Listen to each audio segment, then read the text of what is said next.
Beneath the moss-veiled ruins and candle-lit corridors of memory, the Middle Ages breathe in whispers, not of knights and kings, but of questions left unanswered. Time has buried the voices, but not the echoes. There are roads that lead to nowhere, churches built for saints who never lived, bodies entombed in iron with no known crime. In this realm of parchment and prayer, of shadow and stone, mysteries lie undisturbed, not because they are forgotten, but because they resist the telling. They linger in the fog beyond reason, guarded by riddles and silence. This is a journey, not of battles of glory, but of what cannot be explained, a descent into the velvet unknown, where even the past dreams. Let the hours unfold, slowly, like ancient scrolls, and may the questions cradle sleep more gently than the answers ever could. In the dimming light before dusk, a narrow causeway winds through the misty fenlands of Ely, an endless expanse of reeds and still waters stretching toward an unseen horizon. Here, in the year 1247, weary pilgrims made their way toward the venerable cathedral, drawn by prayers for mercy and healing. The sodden earth beneath their feet seemed to breathe, releasing the scent of peat and ancient peatland, as if the very ground remembered every footstep that had ever passed, thought it was on one such autumn eve that the first note drifted over the marsh. Like a single silver thread, the sound rose from somewhere beyond sight, a distant voice suffused with longing. At first, it was so faint that it seemed part of the wind, a low, resonant hum as though a choir lay hidden beneath the reeds. Travelers paused, cloaks brushing the dew-laden grass, and listened as the melody blossomed. The tune, neither wholly minor nor major, wove sorrow and serenity in equal measure, invoking a yearning older than memory. No one knew exactly where it originated. Some swore it came from a hidden chapel. Others believed it was the lament of souls lost beneath the marshy waters year after year. Chroniclers in the cathedral scriptorium recorded similar accounts. In 1263, Brother Thomas wrote of a chorale, lament that rose like mist every evening, vanishing with the final glow of sunset. In 1291, the bishop himself commissioned a search party to trace the sound, but carpenters and chanters found nothing. No hidden grotto, no pipe, no human throat that could give voice to such sorrow. The notes eluded every attempt at capture, slipping away like water through fingers. Some scholars have argued for a natural explanation. They propose that hollow reeds, tuned by wind and tide, created a haunting resonance, an organic instrument, born of fenland ecology. As the water level changed, they say, air passing through submerged channels produced low-frequency tones that the ear perceived as song. It is a plausible theory, grounded in the careful observation of reeds and currents, yet it fails to account for the depth of harmony and the uncanny timing. The melody always began precisely at dusk, for 3 autumnal months, coinciding with the harvest moon's ascent. Others suspected something more ethereal, tales spread of marsh spirits akin to the Celtic sulkies, whose half-remembered tears could coax voices from stone. Locals spoke of drowned villagers, their souls bound to the watery fields, raising their voices in eternal mourning. According to this view, the singing was not an accident of nature, but an intentional lament, a reminder of lives uprooted, of houses swallowed by floods centuries before. These songs, passed down through generations of reeds, carried grief so profound that it transcended the boundary between life and death. A third current of thought believed in ritual echoes, an ancient choral rite performed by a forgotten brotherhood of monks. Perhaps they had learned to harness the land's breath, tuning bells and pipes to the tides, then abandoned the practice as the order faded into obscurity. In this telling, the singing road was a memory enshrined in sound, an audible monument to vanished devotion, still pulsing in resonance with earth and sky. Whatever its source, the Singing Road of Ely became a living paradox. It was both invitation and farewell, beckoning travelers forward even as it whispered of endings. Some who heard the melody found themselves walking faster, compelled by a longing they could neither name nor resist. Others stood eerily still, their hearts swelling with sorrow as if they too had lost something dear. The sound wove through their dream-soft, echoing swells that lulled their minds toward a fragile edge between wakefulness and sleep.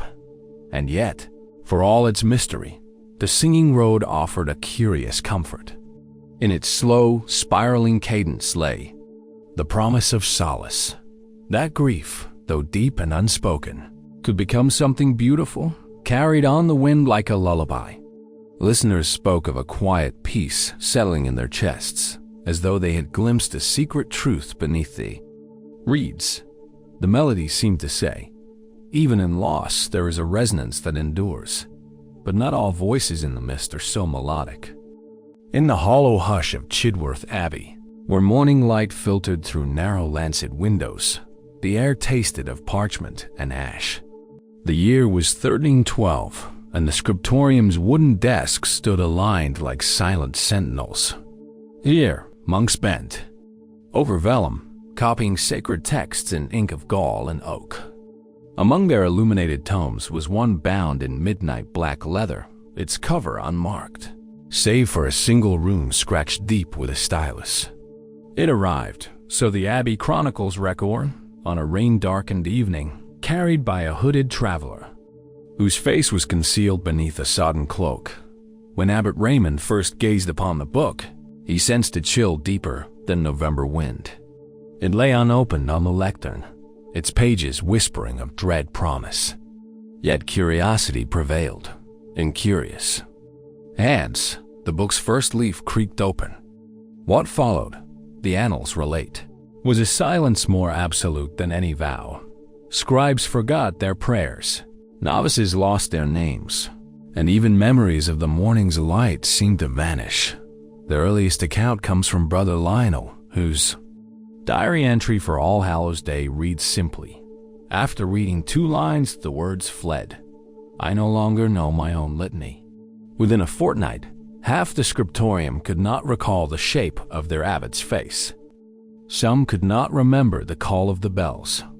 Attempts to seal the book in iron chests only deepened the curse. Those who touched its latch forgot to rise at dawn, leaving candles unlit and coffins unopened. Modern scholars propose a natural explanation rooted in mycology. They argue that the black leather cover was treated with ergot-infected grain oil, a byproduct of rye fungus known to induce delirium and transient amnesia. According to this view, the monks inhaled spores as they turned pages, experiencing hallucinations and cognitive lapses. The theory is grounded in medical texts from the late 1400s, which describe ergot's mind-altering properties with painful precision. Yet this fails to explain why memory returned abruptly whenever the book was submerged in cold water, an action recorded by a desperate prior only to vanish again when it dried. A second hypothesis speaks of cryptographic traps woven into the manuscript's calligraphy. Some historians believe that each flourish and ligature carried a hidden code, a linguistic labyrinth designed to overwhelm the reader's mental bounds. In this telling, the book was the work of an exiled scholar from the Holy Land who devised an arcane cipher that refracted consciousness. Every attempt to decipher the text scrambled the mind's inner library, rendering names and dates into shapeless shadows. When scribes tried to annotate the margins, their own handwriting slipped into indecipherable sigils. Yet a third tradition whispers of spiritual possession. Local peasants recalled how, on storm-threshed nights, the abbey moaned as though haunted. Candle flames danced without breeze. Crosses trembled, and wooden beams creaked as if burdened by unseen weight. Some villagers swore they saw ghostly figures drifting through cloisters, their forms stained with ink-black tears. In this view, the book was not merely cursed, but inhabited an eldritch vessel carrying fractured memories of souls lost to plague and schism. Each page drew those who read it into its spectral fold, leaving behind hollow vessels of flesh and faith. Whatever its origin, the Black Book became an exile among the Abbey's relics, locked within a crypt beneath the choir stalls. It was chained to a pillar of black marble and buried beneath consecrated earth. Monks spoke of a final miracle, that those who fell under its influence recovered their minds when singing the Salve Regina in chorus, their voices weaving a protective web that unbound the memory-erasing magic. The ritual was recorded once, then forbidden, its words too dangerous to be committed to paper dot in the centuries that followed. Visitors sought the lost codex curiosity hunting in vaults and catacombs, but all attempts to find it ended in silence. The marble pillar remained unbroken. The crypt lay empty of all else.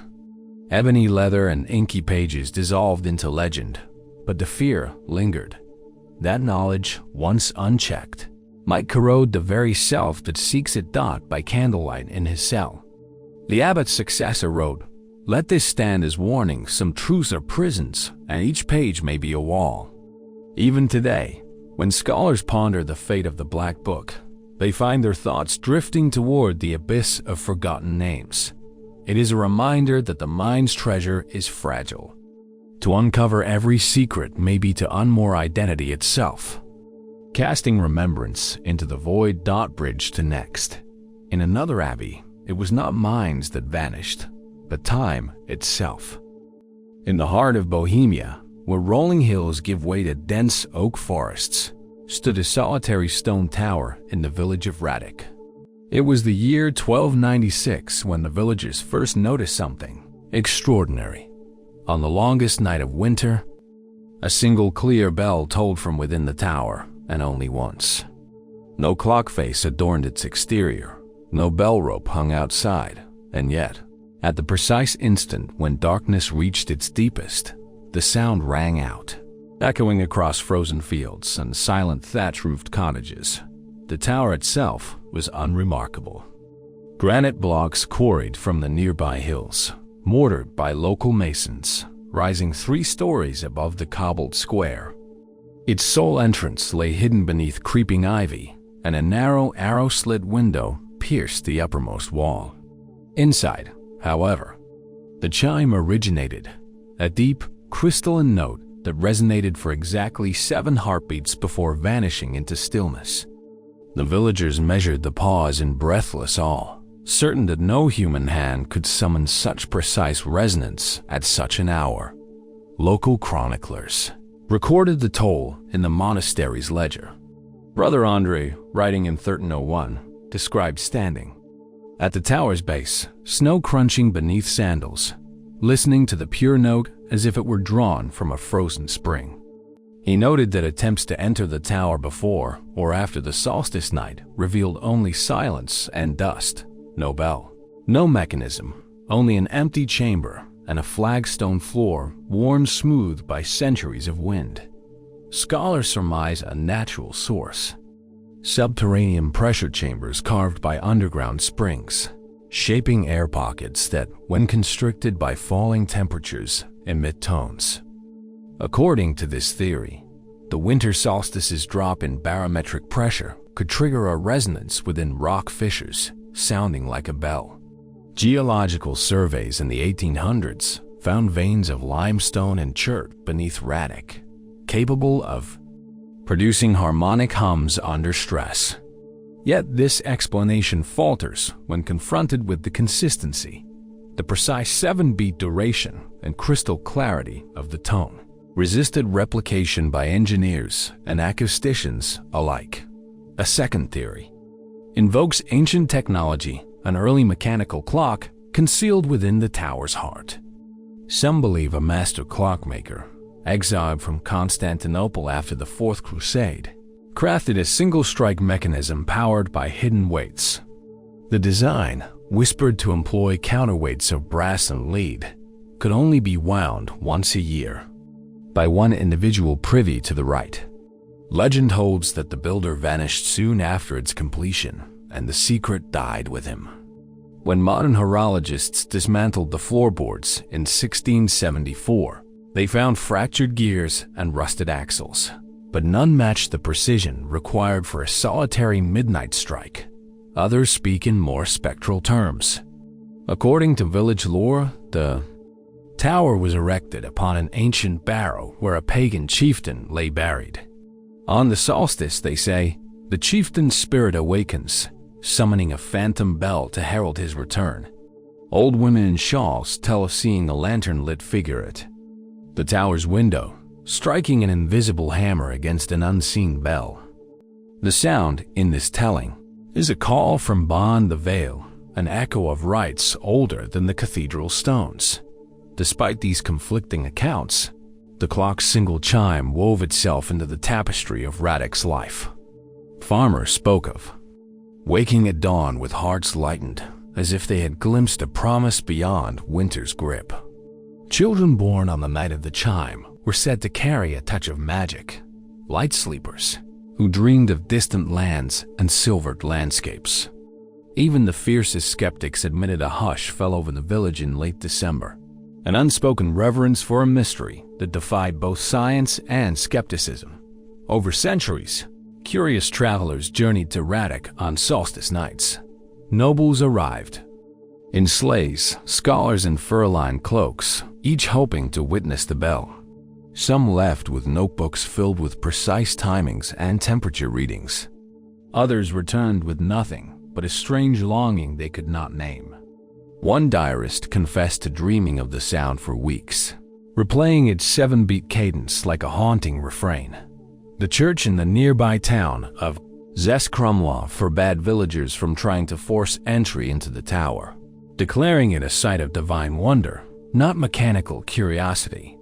In 1423, Bishop Nicholas consecrated the ground around the tower, hoping to bind the spirit if the chime grew malevolent. Yet the song persisted, as gentle as snowfall, unaltered by prayers or exorcisms. In that solitary note remained a paradox.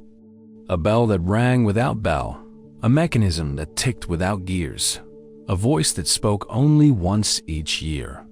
It was a testament to the village's patience and wonder, a reminder that some mysteries are neither to be solved nor silenced, but to be heard in their own time. And what of places that vanish entirely, even when mapped? In the summer of 1378, Quenmare lay cradled between Normandy's rolling hills and winding creeks, its honeyed stone cottages basking beneath sapphire skies.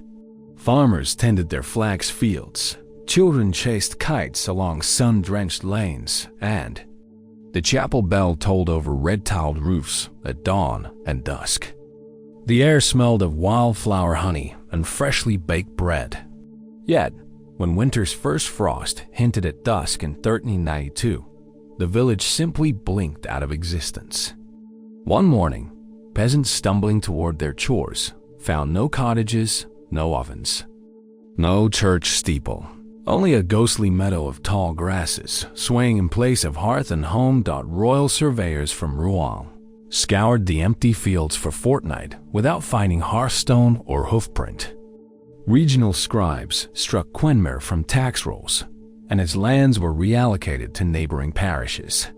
The only record of its loss lay in tremulous letters sent to the Duke's court, lamenting a disappearance that defied all memory. Yet villagers swore no exile. Some claimed waking beneath familiar beams, even as maps erased their streets. Authorities dismissed these as fevered dreams, but the poet Philibert de Valenciennes recorded a fleeting vision of cobblestones shimmering beneath moonlight, as if the village lingered just beyond mortal sight. 18 years later, in the spring of 1410, Quenmare returned. Cartographers again inked its name on parchment maps, and smoke curled from chimneys where only stubble once grew. New children toddled into familiar doorways, and elders recited prayers as though no time had passed. Officials, astonished, reinstated tithes. Skeptics wrote treatises blaming mirages or delirium. But the villagers insisted continuity. Harvest celebrations resumed, and the chapel bells rang without discord. Its stones were the same, as if no season had ever claimed them. Then, in autumn of 1433, the village vanished again. Wheat lay unharvested, ovens cold and church doors locked against an empty sky. Pilgrims en route to Santiago paused on the road, only to find a wide pasture where homes once clustered. Some claimed mid-morning glimpses of rooftops wreathed in mist, yet moments later, the land lay bare. 3 months passed before Quenmer re-emerged, unchanged, as though its absences were woven into the very grain of its existence. 3 theories seek to explain this uncanny rhythm. Natural philosophers invoke time slips, where Quenmer drifted between parallel realities. In one frame, its people and buildings thrived. In another, only spectral grasses remained. They imagined the solstices and equinoxes, thinning the veil between strands, allowing the village to pulse in and out like tidal foam. Though modern physics cannot confirm such leaps, locals claimed mornings when the air felt charged, as if 2 worlds brushed in a single breath. A second current of thought tells of a protective enchantment cast by a wandering mage. Seeking to shield Quenmer from marauding armies and plague, he wove spells into boundary stones and chapel walls. Over time, the magic waned with neglect or despair, causing the village to slip from mortal sight. When faith and ritual returned through harvest offerings and communal prayers, the enchantment deepened, restoring homes and hearts. The mage's tomb, hidden beneath an ancient oak grove, remained unfound. Treasure hunters unearthed only whispered rumors and half-buried sigils. Clerics and mystics offer a third explanation: consecrated land born of collective devotion. They claim Quenmer was bound to its people's belief, its existence tethered to the purity of communal prayer. When famine or discord dampened faith, the village withdrew. When harmony reawakened, it blossomed anew. Medieval hymns unsanctioned by official liturgy spoke of the living village that rises with pure hearts. Yet these verses survived only in hush and hearthside song. Regardless of cause, Quenmer's people embraced their spectral legacy. They painted boundary stones with sacred symbols, offered the first loaf of harvest bread at dawn, and gathered beneath the oak at midday to chant an ancient refrain. Every reappearance was meticulously chronicled: the moon's phase, the dews, wait, the wind's melody. Children learned that home was more than stone and timber. It was the pulse of shared memory and unwavering faith. Visitors to Quenmer speak of a hush that descends like snowfall upon arrival, a sensation of stepping into a land both ancient and immediate. Lantern-lit dances swirl beneath the oak, voices rising in unison as though weaving a spell to anchor the village to the earth. Yet, when dusk yields to moonlight and mist drifts from meadow to grove, an expectant stillness reigns. For a moment, Quenmer seems poised between worlds ready to vanish or return, to sleep and awaken on the breath of belief in the forests beyond. Even the air seemed unsure of its age. In the summer of 1345, along a lonely lane beside the Aisne River in northern France, stood a circle of ancient elms whose gnarled branches arched like cathedral vaults over a moss-covered clearing. Villagers called it the Sang-Chain Grove, or Blood of the Oak, though no oak ever grew there. Each dawn, travelers noted the scent of ripening grapes mingled with damp earth, though no vineyard lay within sight. By midday, droplets of crimson liquid shimmered on the bark, pooling at the roots and staining the soft turf below.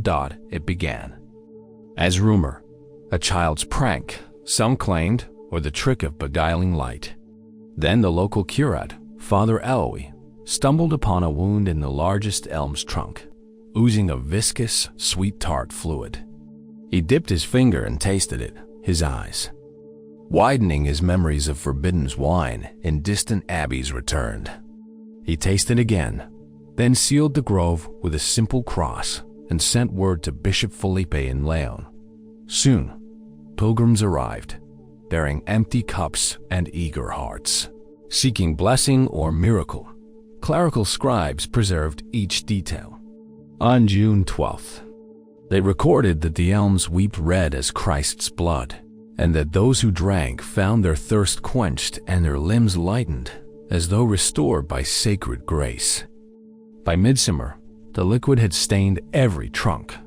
Tiny rivulets trickled down into earthen hollows, where flowers drank in the crimson beads like nectar. Yet when priests attempted to prune a branch or take a sample, the sap withdrew, receding. As if shy of human touch, natural philosophers proposed a botanical malady. They argued that a rare fungal infection, akin to the Gliotinia canker known to infect elder trees, had mutated, producing a pigmented, sugar-rich exudate. According to their journals, the fungus thrived in cool, damp climates, leaching nutrients from the heartwood and fermenting them into a wine-like fluid.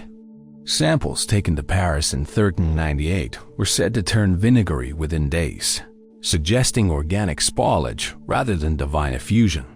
Yet these findings failed to account for two particular wonders. First, the sap's consistent hue of garnet, never browning or dulling. Second, its capacity to intoxicate only those who approached the grove with pure intent. While skeptics and thieves found it bland as water, a second explanation wove legend into leaf. Local storytellers spoke of a wandering troubadour, Lucien de Ribaulx, whose grief over a lost love was so profound that he composed a lament beneath the elms and drank sacramental wine until his voice failed. Unable to bear his sorrow, he carved a plea into the largest trunk: "Let love flow like wine." According to the tale, ghosts of his heartache infused the trees, forever bleeding his unquenched longing into their veins. Pilgrims recited fragments of his verse by the light of lanterns at dusk, hoping to taste a trace of his devotion. A third current of thought invoked alchemy. Monastic records from Lyon Abbey describe an itinerant alchemist named Brother Sulpice who, in 1339, sought to create an elixir of joy drawn from earth itself. He is said to have dug at the grove center, burying clay crucibles filled with fermented must beneath the roots. Over time, legend holds, the wine seeped up through charcoal filters and the porous bark channels, emerging as living sap. Attempts to identify his crucibles in later excavations proved fruitless, the soil yielding only fragments of red clay and vine-shaped impressions. Whatever its cause, the grove became a place of reverence and unease. Some pilgrims made vows of abstinence after tasting the sap, fearful that too much joy might turn to sorrow. Others carved crosses and hearts into the bark, believing these marks would guide the liquid toward blessing. Children wove garlands of wildflowers around low branches, singing lullabies to coax the sap's flow. At dusk, the glade glowed with lanterns, and voices rose in soft chant, like the rustling of leaves in a sacred wind. Yet fear lingered at the grove's edge. Tales told of a woodcutter who, in greed, tried to fell the bleeding elm, only to find his blade stained with sap that seeped into his veins, leaving him fevered and delirious. He spoke in riddles of tasting his own blood as if it were wine, then vanished into the marshes, his fate unknown. Others claimed that on storm-torn nights, the trees sang instead of weeping, their branches humming with a distant chorus as lightning jagged across a black sky. For centuries, pilgrims and scholars debated the Sang-Chain Grove's nature. Some drank to find solace, others came to cast doubt, all left with the scent of grapes and earth clinging to their garments. The elms endured, their roots entwined with memory, pouring forth a sweetness that defied seasons and skepticism alike. And so, beneath the shifting sky, the trees continued to bleed wine half miracle, half mystery, inviting all who passed to taste the blurred line between nature's alchemy and the sacred, promise of something beyond reason. But not all phenomena were greeted with reverence. some brought only fear. In the quiet chapel yard of Kilfenora Abbey in Western Ireland, two tombs lie side by side beneath a single yew tree. Both bear the name Sir Eamon O'Rourke, carved in Crozier script across grey limestone slabs. One tomb is dated 1321, the other 1323. Between them, a patch of clover grows thick and green, as if nature itself draws a circle around this paradox. Pilgrims and mourners alike pause here, tracing the same epitaph twice, wondering how a knight could rest in two places. At one spot, Sir Eamon was a lord of County Clare, famed for valor at the siege of Galway and for miracles said to follow his banner. When he fell to a stray crossbow bolt in August of 1321, his body was brought to Kilfenora for a burial blessed by the Bishop of Tuam. Monks chanted vespers and incensed the chapel, and the knight's coffin was lowered into a crypt beneath the choir stalls. His armor, a mail hauberk and surcoat bearing a silver wolf, was buried alongside him, a testament to both faith and chivalry. 2 autumns later, in 1323, another vigil was held. Villagers reported seeing a rider approaching the abbey grounds at dawn, cloaked and hooded, bearing a wrapped form in his arms. When he entered the chapel, the abbot recognized the fallen knight's crest on the surcoat's clasp. He cried out in disbelief as the rider laid down Sir Eamon's body upon the altar. The monks, though stunned, performed last rites once more, and the second coffin was lowered into a separate tomb. Carved into the eastern wall, word of the dual interment spread swiftly. One tomb was sealed with consecrated stone, the other with a carved arch bearing the crest of O'Rourke, as if each were equally sacred. Chroniclers noted with trembling wonder that both graves lay empty the next morning, only to be restored by dusk, as though the knight's spirit moved between them. Each day, the bishop decreed silence, forbidding further exhumations. But rumors persisted that when moonlight fell upon the tombs, the armor in one sarcophagus would clank softly, echoing through the nave. Modern scholars offer natural explanations.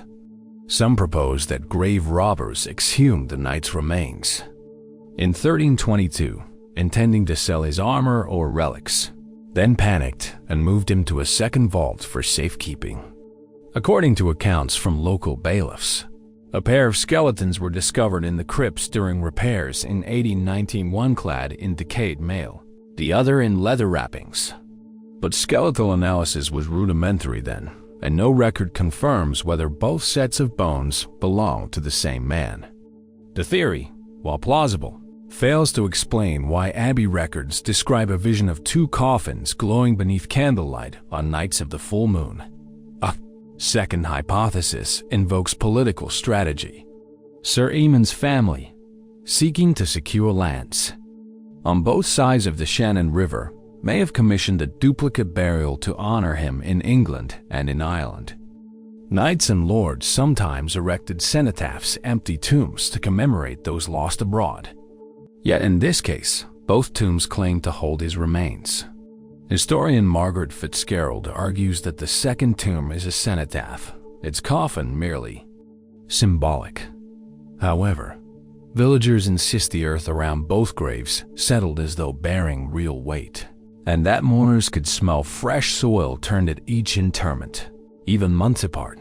A third and more spectral explanation speaks of divided souls. Peasants tell how Sir Eamon, mortally wounded, prayed for valor beyond death, promising to guard both his homeland and his adopted lordship in Connaught. In answer, they believe, his spirit was split, allowing him to stand sentinel in 2 resting places.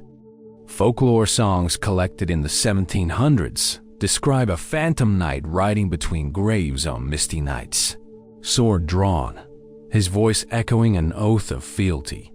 Even today, some passers-by claim to glimpse a wolf-shaped lantern flickering between shadows near each tomb, as though marking the night's eternal vigil.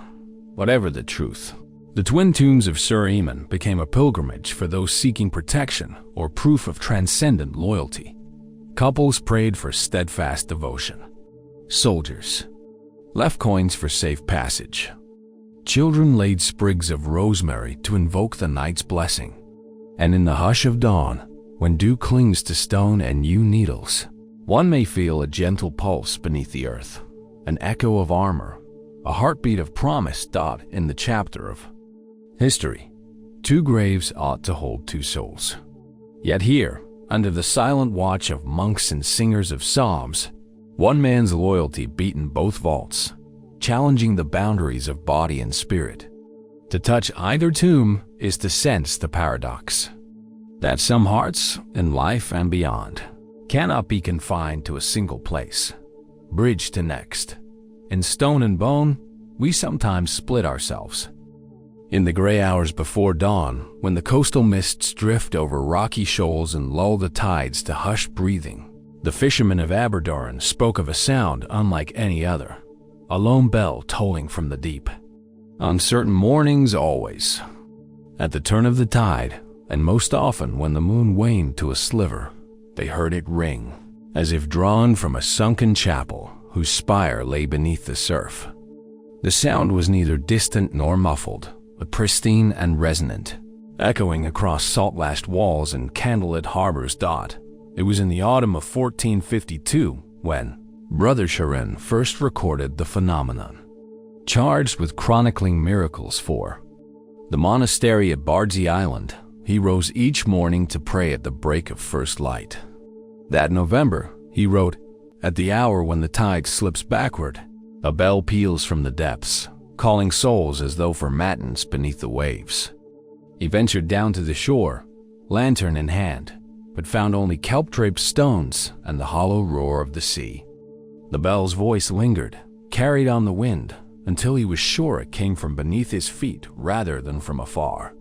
The nearby village of Abersock sent divers to search the bay in 1501, their wooden boats bobbing over submerged reefs. Men in heavy leather helmets and iron weights held ropes as the divers slipped beneath the surface, lanterns bobbing like ghostly eyes. Yet they found no chapel, no bell, only the shifting seabed, strewn with broken shells and rays of pale sunlight, dancing on sand. On the tide's turn, the toll would rise again, clear and unwavering.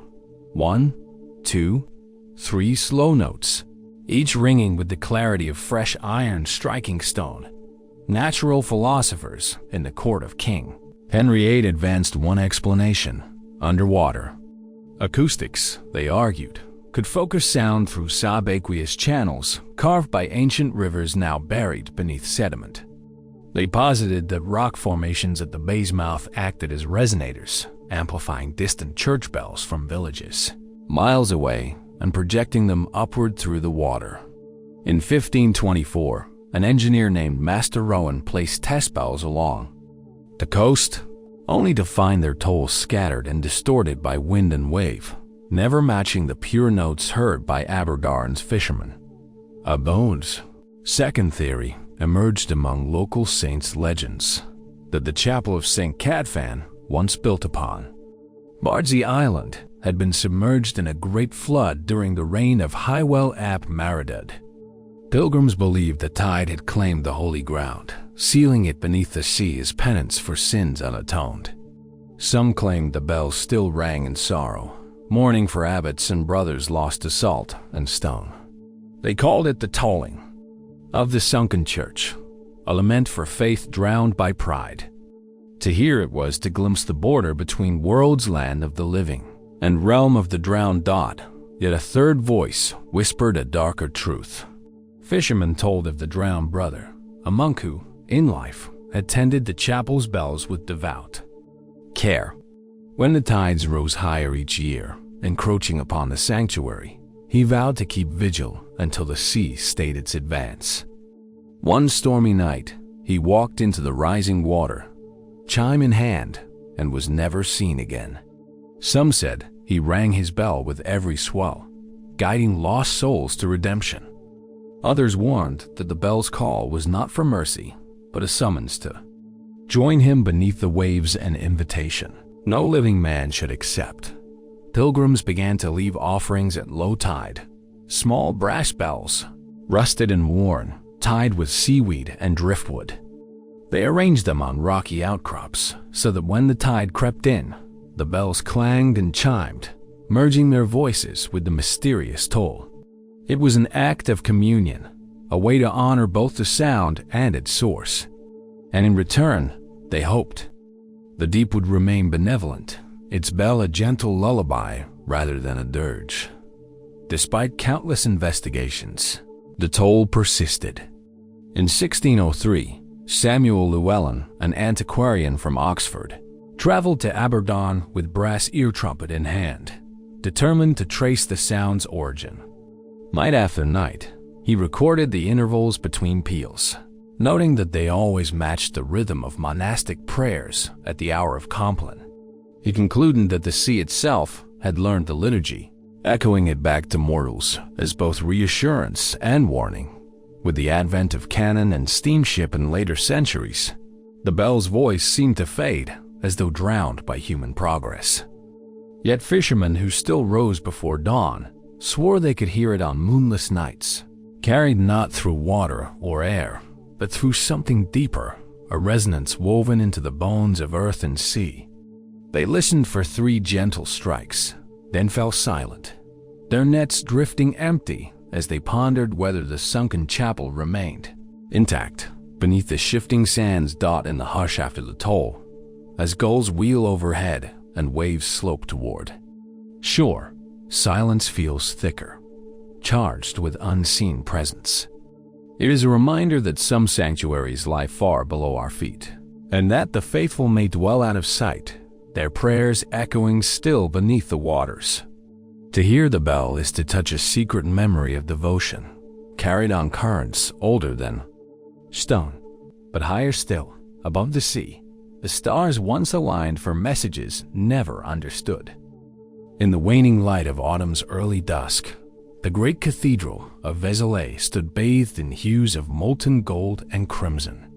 Within its soaring nave, sunlight filtered through a window unlike any other, an intricate mosaic of stained glass, whose patterns did not mirror saints or scripture, but the silent choreography of stars. It was said that the window predated the official arrival of astronomical knowledge in Christendom, as though the heavens themselves had inscribed their secrets upon colored panes. Pilgrims and scholars alike gathered before it, entranced by constellations that glowed with uncanny precision. The window's creator remains anonymous, whispered to have been a cloistered artisan who studied the skies in secret. Each pane of ruby, sapphire, and emerald formed geometric shapes corresponding to known star clusters. Orion's belt gleamed in 3 vertical points. The swirling arms of Andromeda unfurled in opal-veined glass. Cassiopeia's regal W shimmered like a crown. At dawn, the window projected eerie star maps across polished flagstones. At dusk, the setting sun transformed them into flickering galaxies dancing across the vaulted ceiling. No chronicler recorded the artisan's name, only that the glass was set by candlelight on a night of autumn equinox. Under a sky empty of clouds, in the year 1184, Brother Guillaume, the cathedral's resident scribe, recorded his wonder in the annals. By God's grace or some hidden design, the window foretells eclipses and equinoxes before our learned men can calculate their coming. When the moon crosses the sun, a single pane darkens as though shrouded in shadow, though no dye was ever applied. He noted how pilgrims gasped when the eclipse of 1194 dimmed that one pane, leaving the rest of the window ablaze with living light. Clerics marveled at the timing, never off by a day, sometimes by mere hours. Such preciseness baffled mathematicians and priests alike. Natural philosophers of the 13th century proposed that the artisan possessed knowledge from classical sources, lost volumes of Ptolemy's Almagest, perhaps smuggled from Alexandria. They believed he encoded calculations of planetary motion into the curvature and thickness of each glass piece, using trial and error to align sunbeams with calculated angles. In dusty lecture halls at the University of Paris, students measured the window's tilt and noted its alignment with the horizon at solstices. Yet these scholars could never replicate the effect elsewhere. The Velveteen Observatory's own instrument panels failed to mimic the window's subtle gradations of color at precise celestial events. A second theory arose among local clergy, who spoke of divine inspiration. They claimed the window was a gift from angels, crafted by hands guided by heaven itself. According to legend, the artisan, upon completing the glasswork, vanished into the night sky seen by a shepherd who swore he glimpsed a luminous figure dissolving into starlight. Sermons preached that the window was meant not for earthly knowledge, but for spiritual revelation, a reminder that the Creator's handiwork extended beyond human understanding, mapping the soul's journey among the stars. Mothers brought children to kneel before the panes, praying that their dreams might ascend to realms unseen. Yet a third current of thought, whispered in the taverns of Vézelay and passed by word of mouth, spoke of otherworldly contact. In 1232, a scholar named Helene de Montauban claimed to have deciphered hidden runes etched along the window's lead came. She asserted they formed an alien script, a language not of this world, from which the artisan learned cosmic patterns. According to her account, the glasswork was a transcript of celestial visitations. When bright comets passed, their paths were etched into blue-green panes. When meteors showered, tiny chips of reflective glass caught the sun, simulating falling stars. Helene's treatise, burned by ecclesiastical order, survived only in rumor, yet fueled speculation that the window was part of a universal design spanning millennia. Whatever its genesis, the astronomer's window became a pilgrimage site for those who sought both knowledge and solace. Monks studied its changing light to mark the hours of prayer. Poets lingered before it, composing verses on the fragility of human perception. Lovers met in the aisles at dawn, tracing star patterns on each other's palms like secret vows.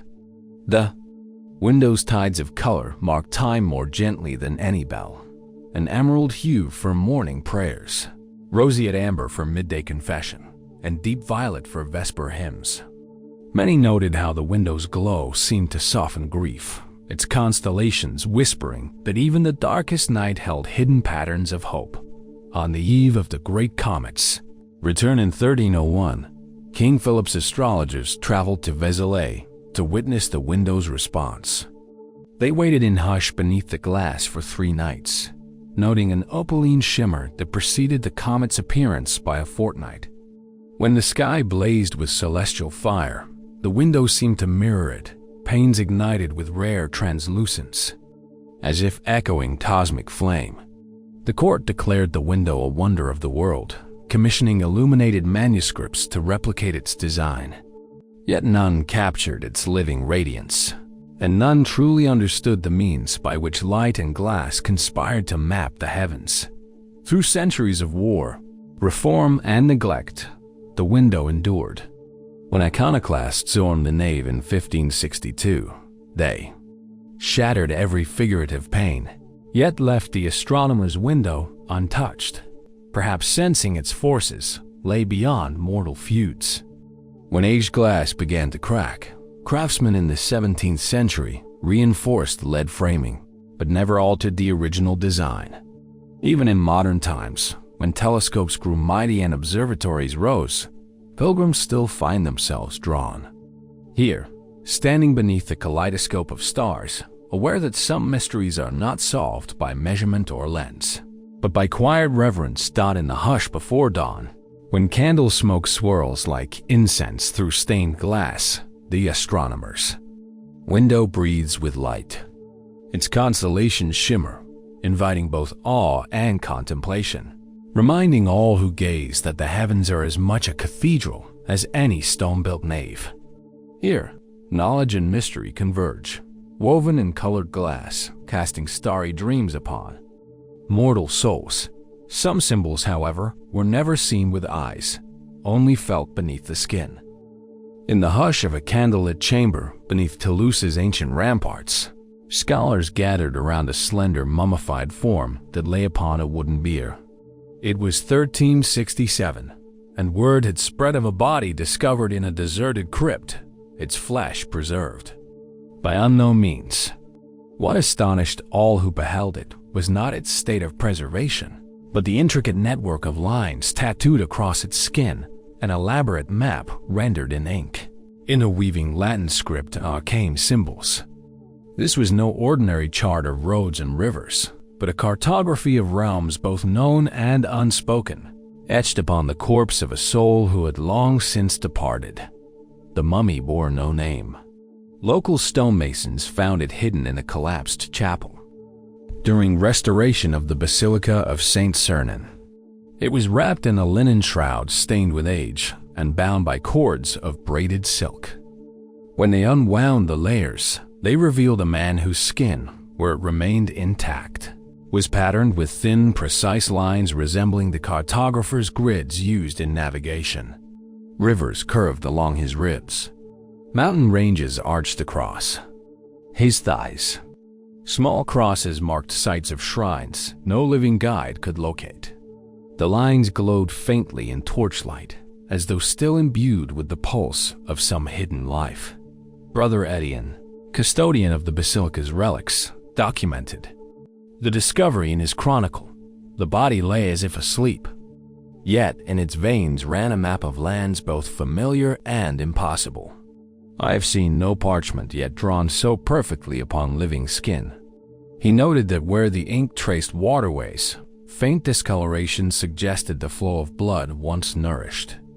Those paths, as though the man's very lifeblood served as medium for his chart. Pilgrims and clerics flocked to witness the relic, some weeping at the solemn beauty of his sacrifice, others whispering blasphemy, calling it desecration of the human form. Scholars first sought a natural explanation. They proposed that the map was the work of a secret society of navigators, men who traded in forbidden knowledge smuggled from Andalusian libraries. Perhaps the man, a pilgrim or spy, carried precious geographical intelligence, choosing to conceal it upon his person rather than risk theft of written scrolls. According to letters exchanged between Toulouse and Seville, maps of distant lands were contraband, and merchants sometimes resorted to body painting to protect their cargo. Yet the precision and permanence of the tattoos confounded them. The map showed places unknown to any known chart, and the ink, upon analysis, seemed to incorporate metallic compounds not found in any local dye. A second theory wove a more spiritual thread. Mystics spoke of the man of Cynesis, a legendary ascetic who wandered monastic cells, learning both scripture and celestial lore. They said he had transcribed not only earthly geography, but the topology of the soul's journey. Each marked shrine was a station of inner transformation, each river a current of emotion, each mountain a trial of faith. In this telling, the skin map was a living mandala, meant to guide the initiate through stages of purification and revelation. Those who touched the map claimed to feel warmth beneath its lines, as if the man's spirit lingered, ready to guide those who sought enlightenment. A third, more uncanny hypothesis emerged from the archives of the Inquisition. Secret records spoke of a heretical sect in Toulouse that practiced the cartography of flesh, believing that the human body, being the microcosm of the universe, could bear the imprint of cosmic patterns. According to their catechism, each believer tattooed his flesh as a living scroll, entrusting sacred geometry to the temple of his body. When one member died, his corpse became both relic and codex, revealing hidden truths to those deemed worthy. These practices were clandestine, suppressed after the Council of Béziers in 1320. Yet whispers persisted of survivors tattooing maps of angelic realms and demonic abysses alike. Whatever its origin, the skin map of Toulouse transformed the cathedrals, crypt into a place of pilgrimage and fear. Some touched the mummy's skin, tracing lines with trembling fingertips, hoping to glimpse the cartographer's secret destinations. Others knelt in prayer, fearful that by studying the map they risked drawing their souls into forbidden territories. The local magistrate forbade removal of the body, declaring it a treasure of both divine wonder and perilous knowledge. It was enclosed within a glass reliquary set upon an altar at the basilica's east transept, where torchlight danced upon the tattooed flesh and cast ghostly silhouettes upon the wall dot. As years passed, scholars from distant courts arrived, offering books in exchange for a glimpse of the map. They compared it to nautical charts from Venice and Morocco, but found only faint echoes of familiar coastlines. They recorded its lines in meticulously copied manuscripts, yet none captured the delicate curvature nor the ink's subtle sheen. Monks debated whether to consecrate or to condemn the relic. Torn between reverence for its artistry and dread of its implications, thought legends grew around the figure. Some claimed that on nights of the new moon, the inked roots shimmered, revealing paths to hidden tombs or lost cities. Others whispered that the map was alive, reshaping itself across the man's skin, adding new lines as if charting the movements of souls unseen. One tale spoke of a pilgrim who, guided by the map's rivers, found an underground chapel filled with votive candles and half-burned scrolls, a sanctum of dissective cartographers, long thought extinct up to this day. Visitors to Toulouse speak in hushed tones of the Skin Map's allure.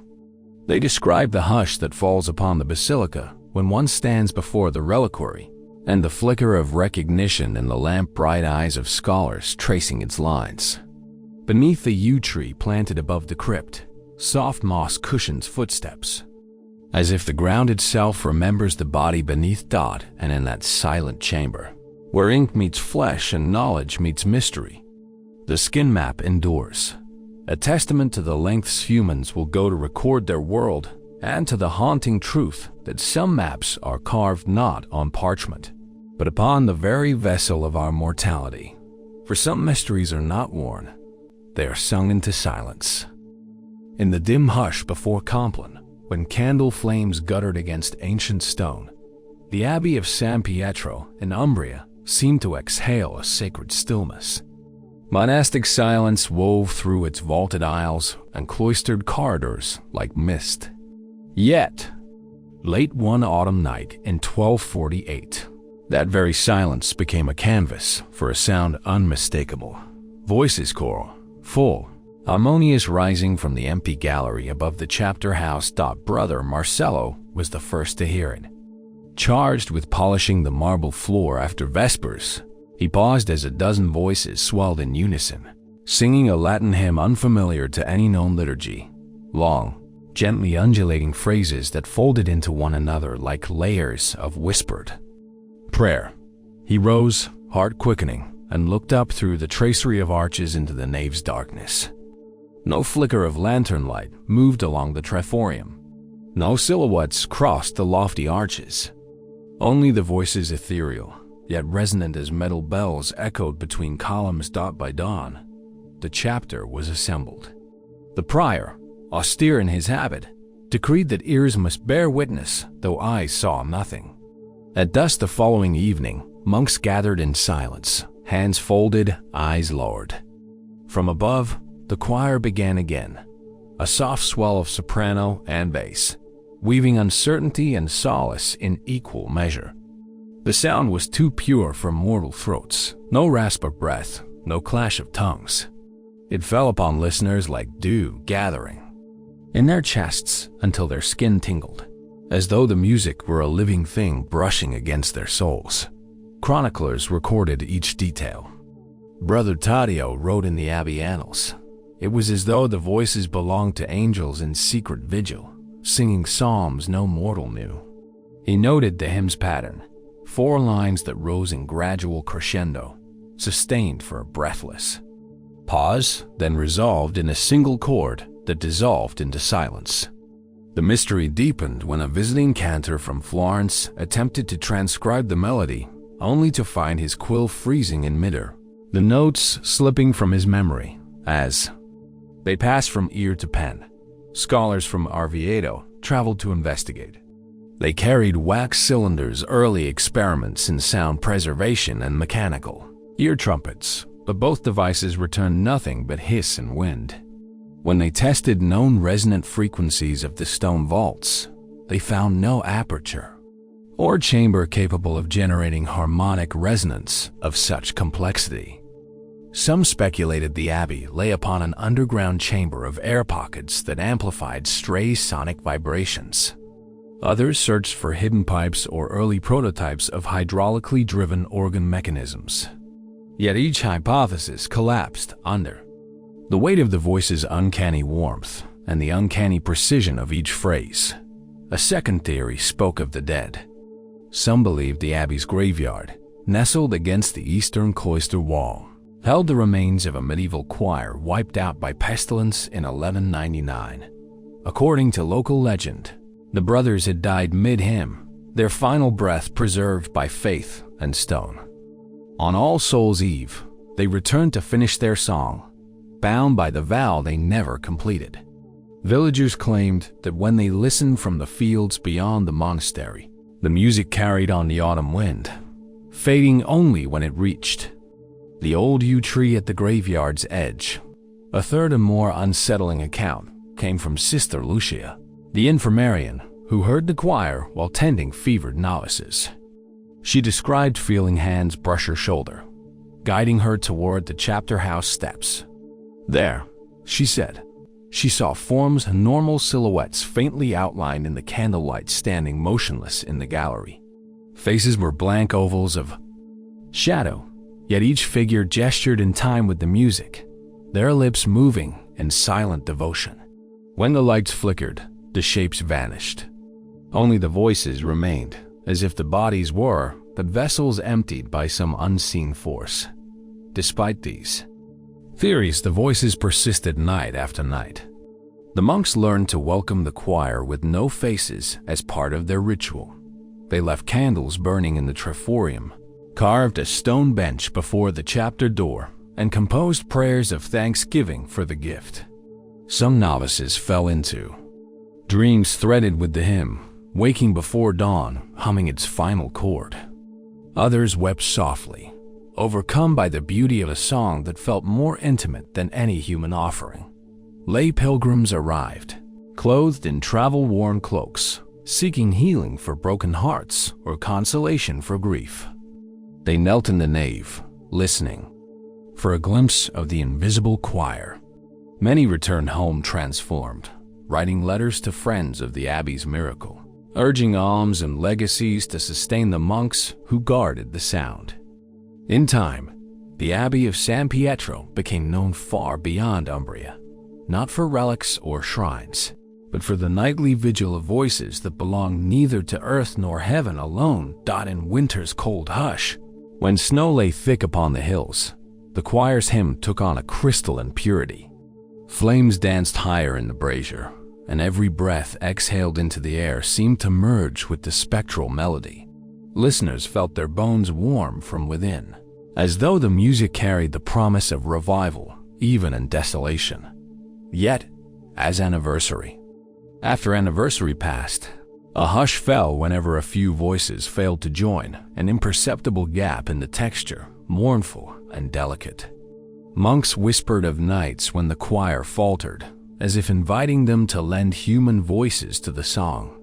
But only the silent chorus answered, reminding all who heard that some music is born of absence, resonating through the spaces between life and death. And beyond songs, even images have been known to awaken on their own. In the grand solar of Countess Isolde's manor at Ghent, a vast tapestry hung above the hearth, its woven threads depicting rolling hills, winding rivers, and the Countess's own ancestral crest. Crafted in the year 1261 by master weavers from Arras, its rich hues of crimson and gold drew every eye, inviting visitors to step into its embroidered vistas. By candlelight, the tapestry's figures knights astride prancing steeds, maidens offering garlands, and stags poised beneath towering oaks seemed to flicker with life. For decades, it remained unchanged, a silent witness to courtly councils and gentle midnight confidences. Then, on the eve of the winter solstice in 1314, the tapestry awakened.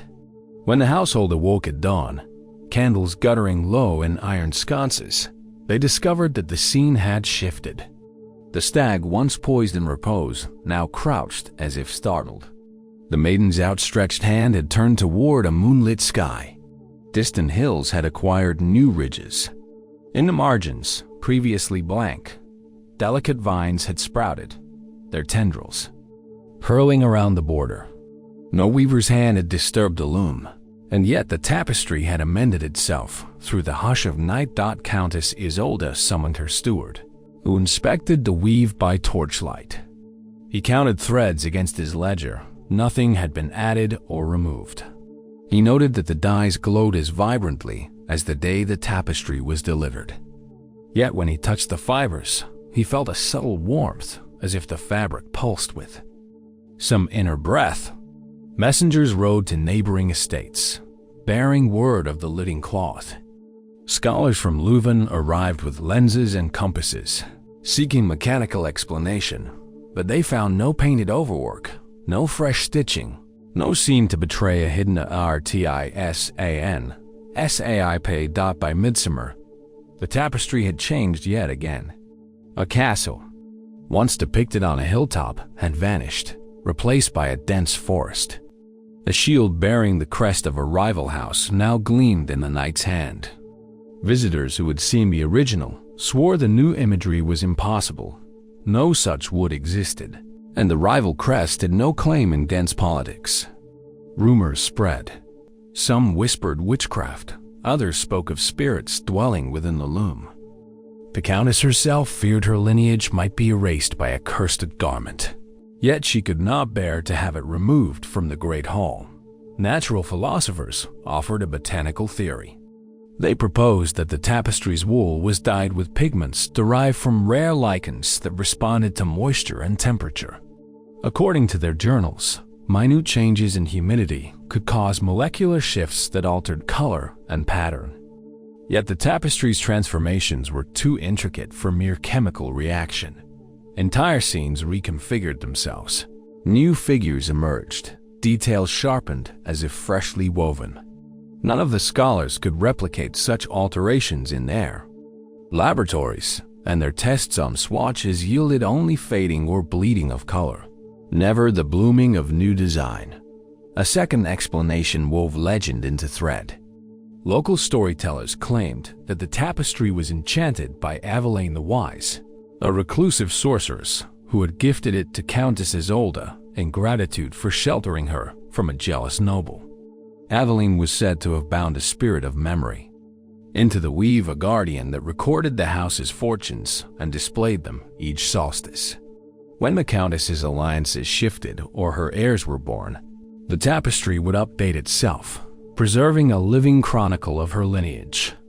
In peasant ballads, the tapestry was called the Mirror of Fate, a name that evoked both reverence and dread.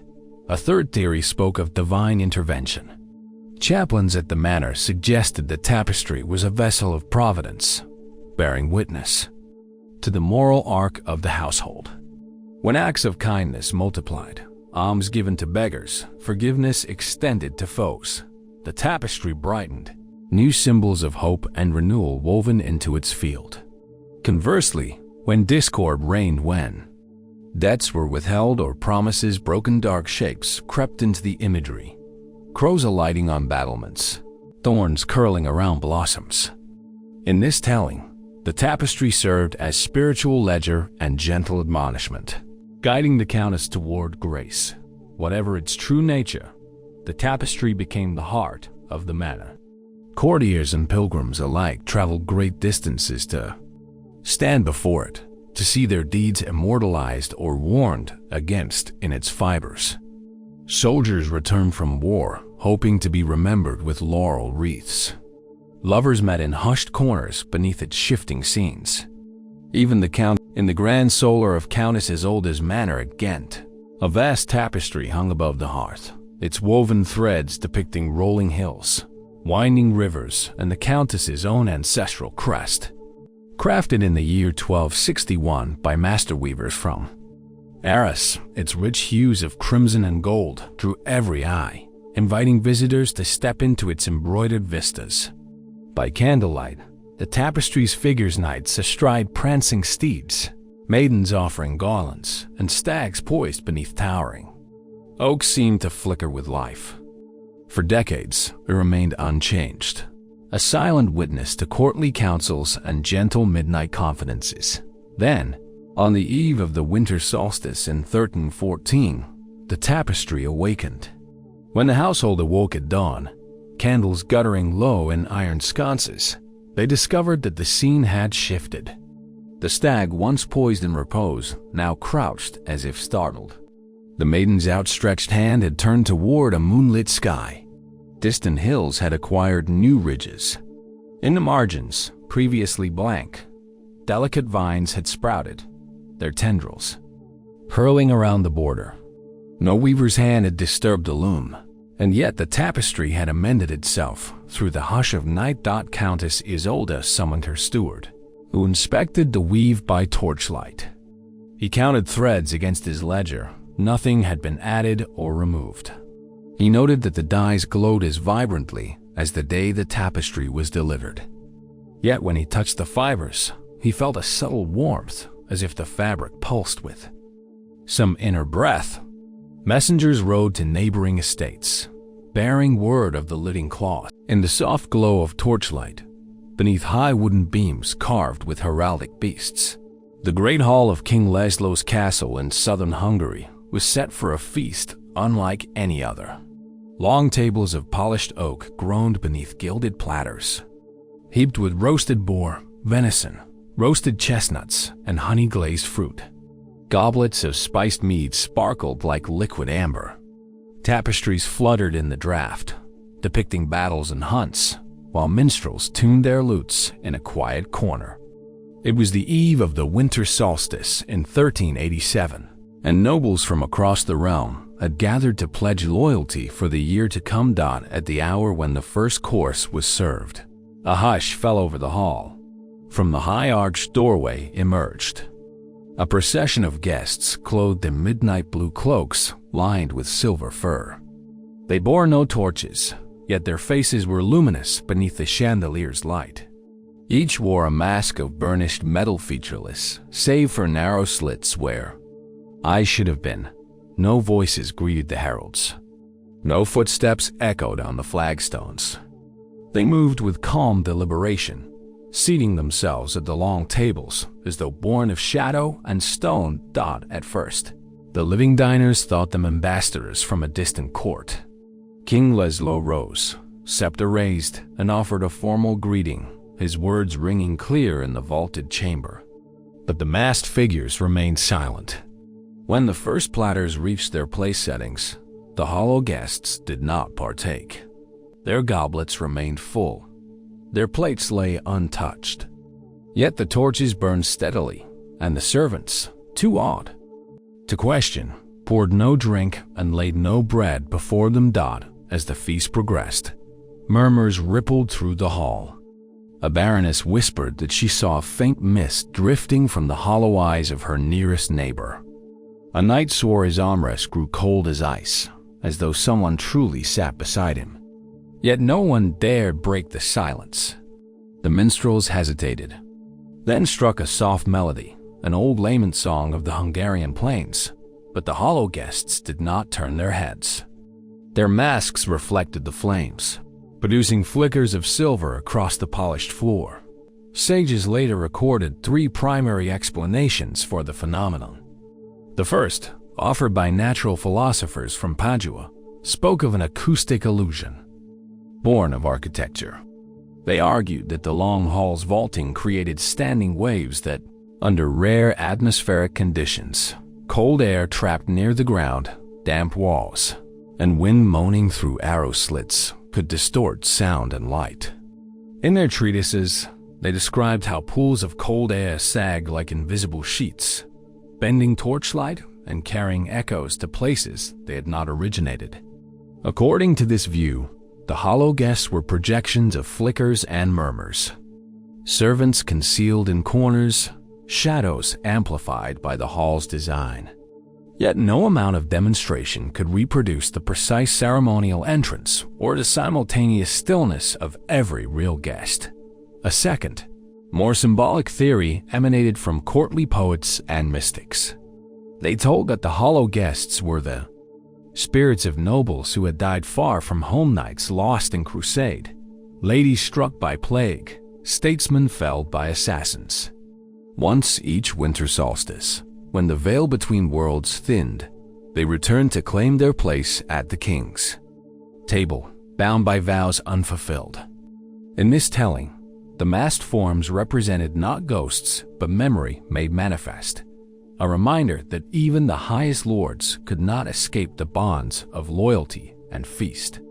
Minstrels composed verses about the unquiet dead, and courtiers offered prayers at chapel altars, hoping to release the hollow guests back to rest. The third current of thought drifted from the castle chaplains, who spoke of divine admonition. They interpreted the banquet as a warning against hubris, that those who gather in opulence must remember the hungry and the humble. The hollow guests embodied the poor and the forsaken, summoned by heaven to remind nobles of their duty to shelter the weak. In sermons, chaplains recited passages from the Gospel of Matthew. "For I was hungry, and they gave me no meat." They argued that the king and his court had erred in overlooking orphanages and almshouses in recent years. The banquet, they declared, was a call to repentance and charity. Whatever the truth, the presence of the hollow guests transformed King Laszlo's court. In the days that followed, the king ordered his court treasurer to free grain stores for winter relief and to reopen closed infirmaries. Nobles rode into remote villages bearing food and blankets. Abbots were tasked with blessing new shelters for the destitute.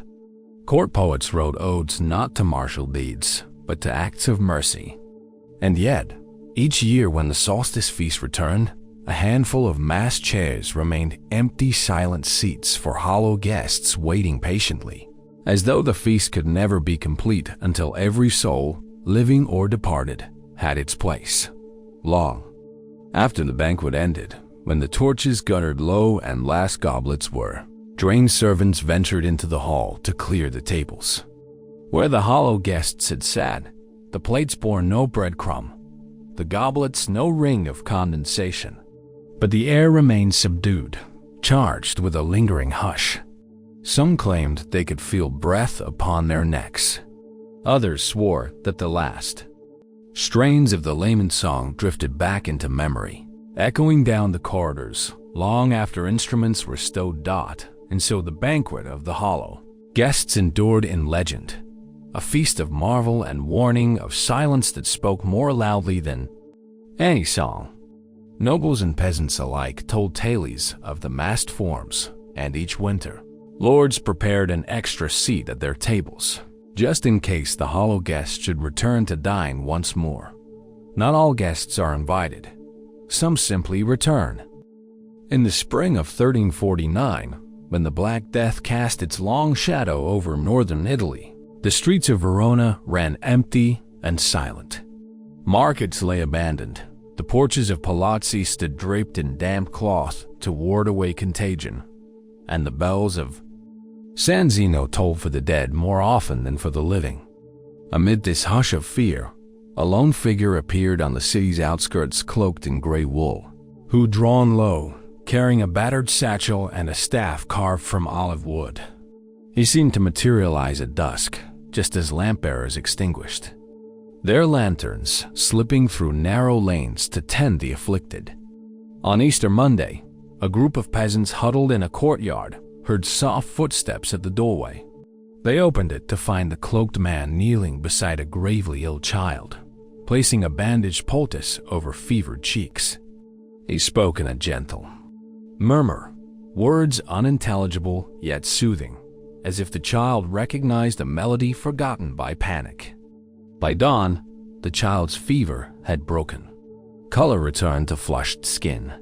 Word spread that a stranger came bearing cures, visiting 24 households each night, leaving behind poultices of crushed herbs, tinctures of vinegar and honey, and whispered blessings that felt more potent than any salve.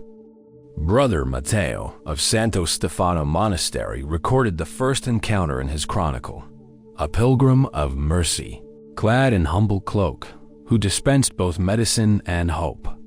By dawn, families found their doors left ajar, their dead clothed and shrouded, the hallmarks of last rites already administered. He described how the healer moved through alleys and courtyards without fear rats scampered aside. Dogs lay calm at his feet until morning light found him gone, as though carried away by the mist itself. Natural philosophers of nearby.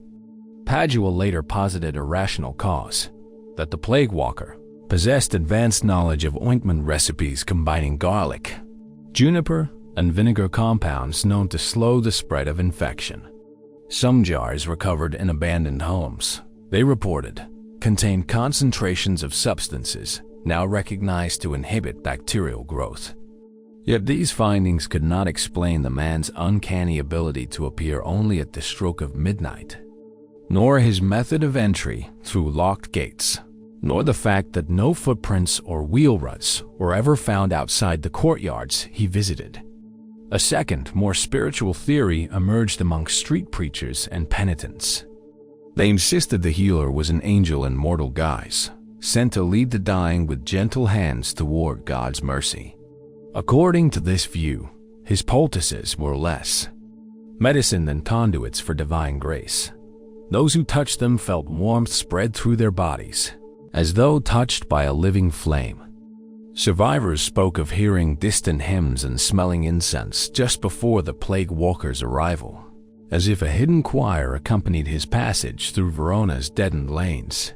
Yet a third current of thought whispered of time's elasticity and its guardians. Some scholars speculated that the man was a traveler from the future or from a parallel realm where plagues were understood and contained.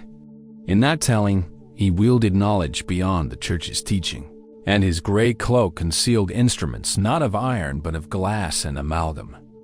Ancient letters, later discovered in a merchant's trunk, mentioned mirrors of relief and glass rods that detect fever's glow, hinting at tools the healer carried.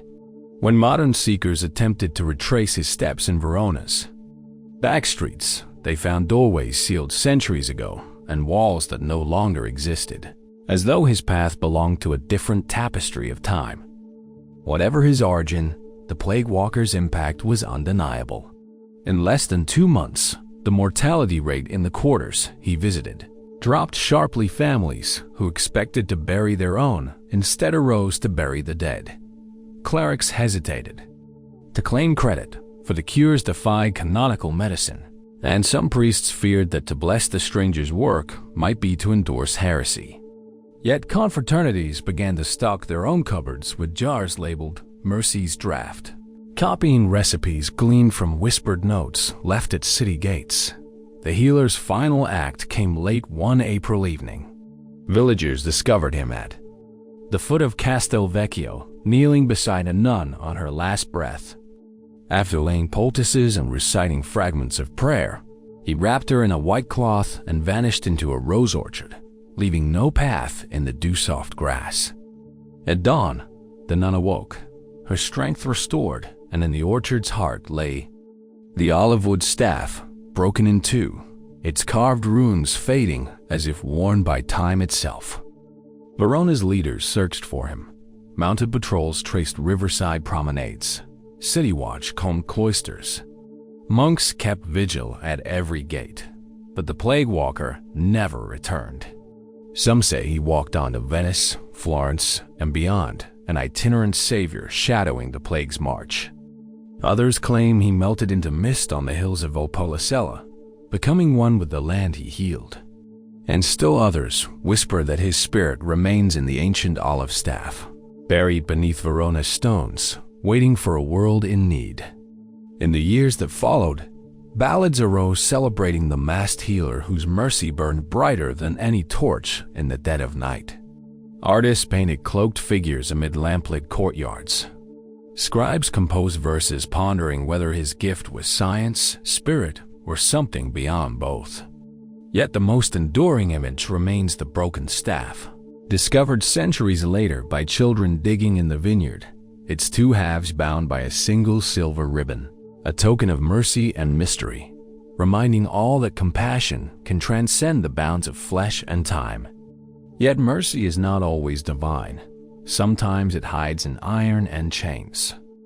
In the pale dawn mist that clung to the rolling foothills of Bavaria, the convent of Döringen lay silent beneath its slate roof, the bells muted by centuries of prayer. Within its shadowed cloisters, candles flickered before simple wooden crosses, casting trembling light upon the stone walls. It was here, in the autumn of 1376, that the sisters made a discovery both wondrous and unsettling. A nun interred in the chapel crypt, clad not in habit and wimple, but in a full suit of gleaming iron armor. Her name, if she ever bore one among the living, was lost to time. When Sister Gertrude descended into the crypt to tend the ancient tombs, she found a narrow vault beneath the east choir stall. There, beneath a slab carved with the simple inscription Sorer M.O., lay a body whose form was encased in articulated plates of ornate plate and mail.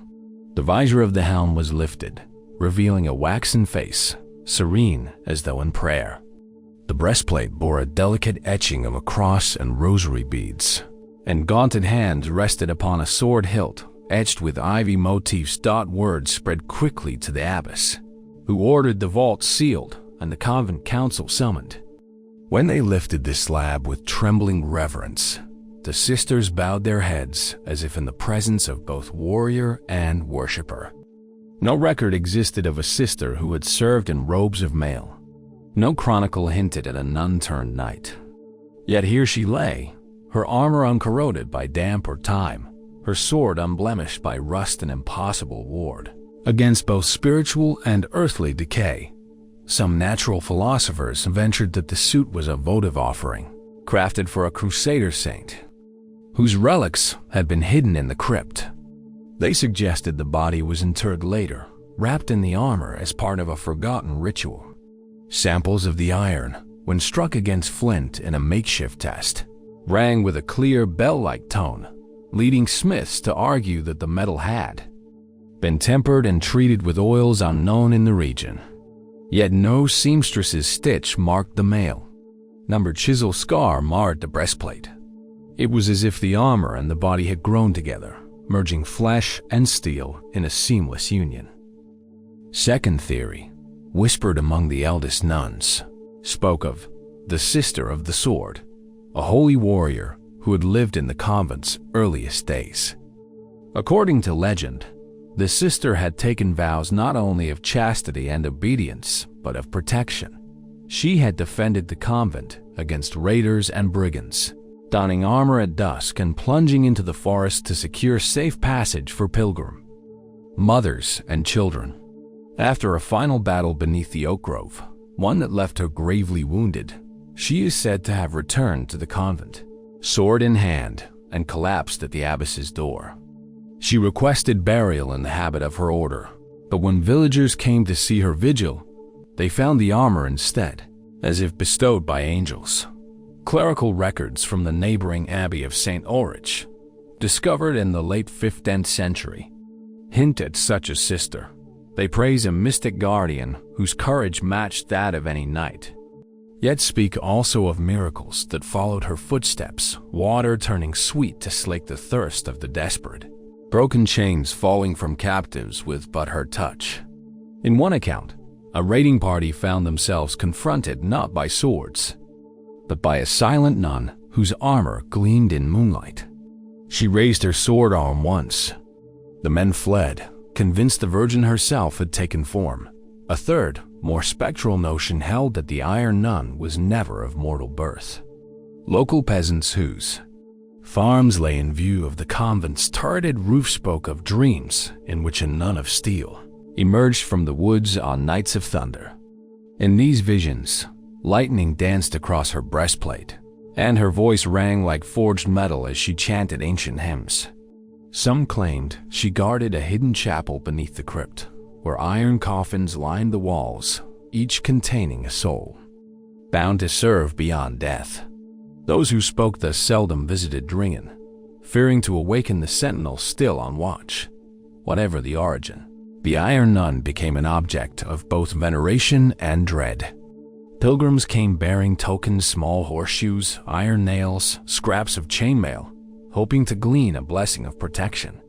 Knights in pilgrimage left their breastplates at the abbey gate, believing that if their armor lay near the Iron Nun, their souls would be shielded in mortal combat.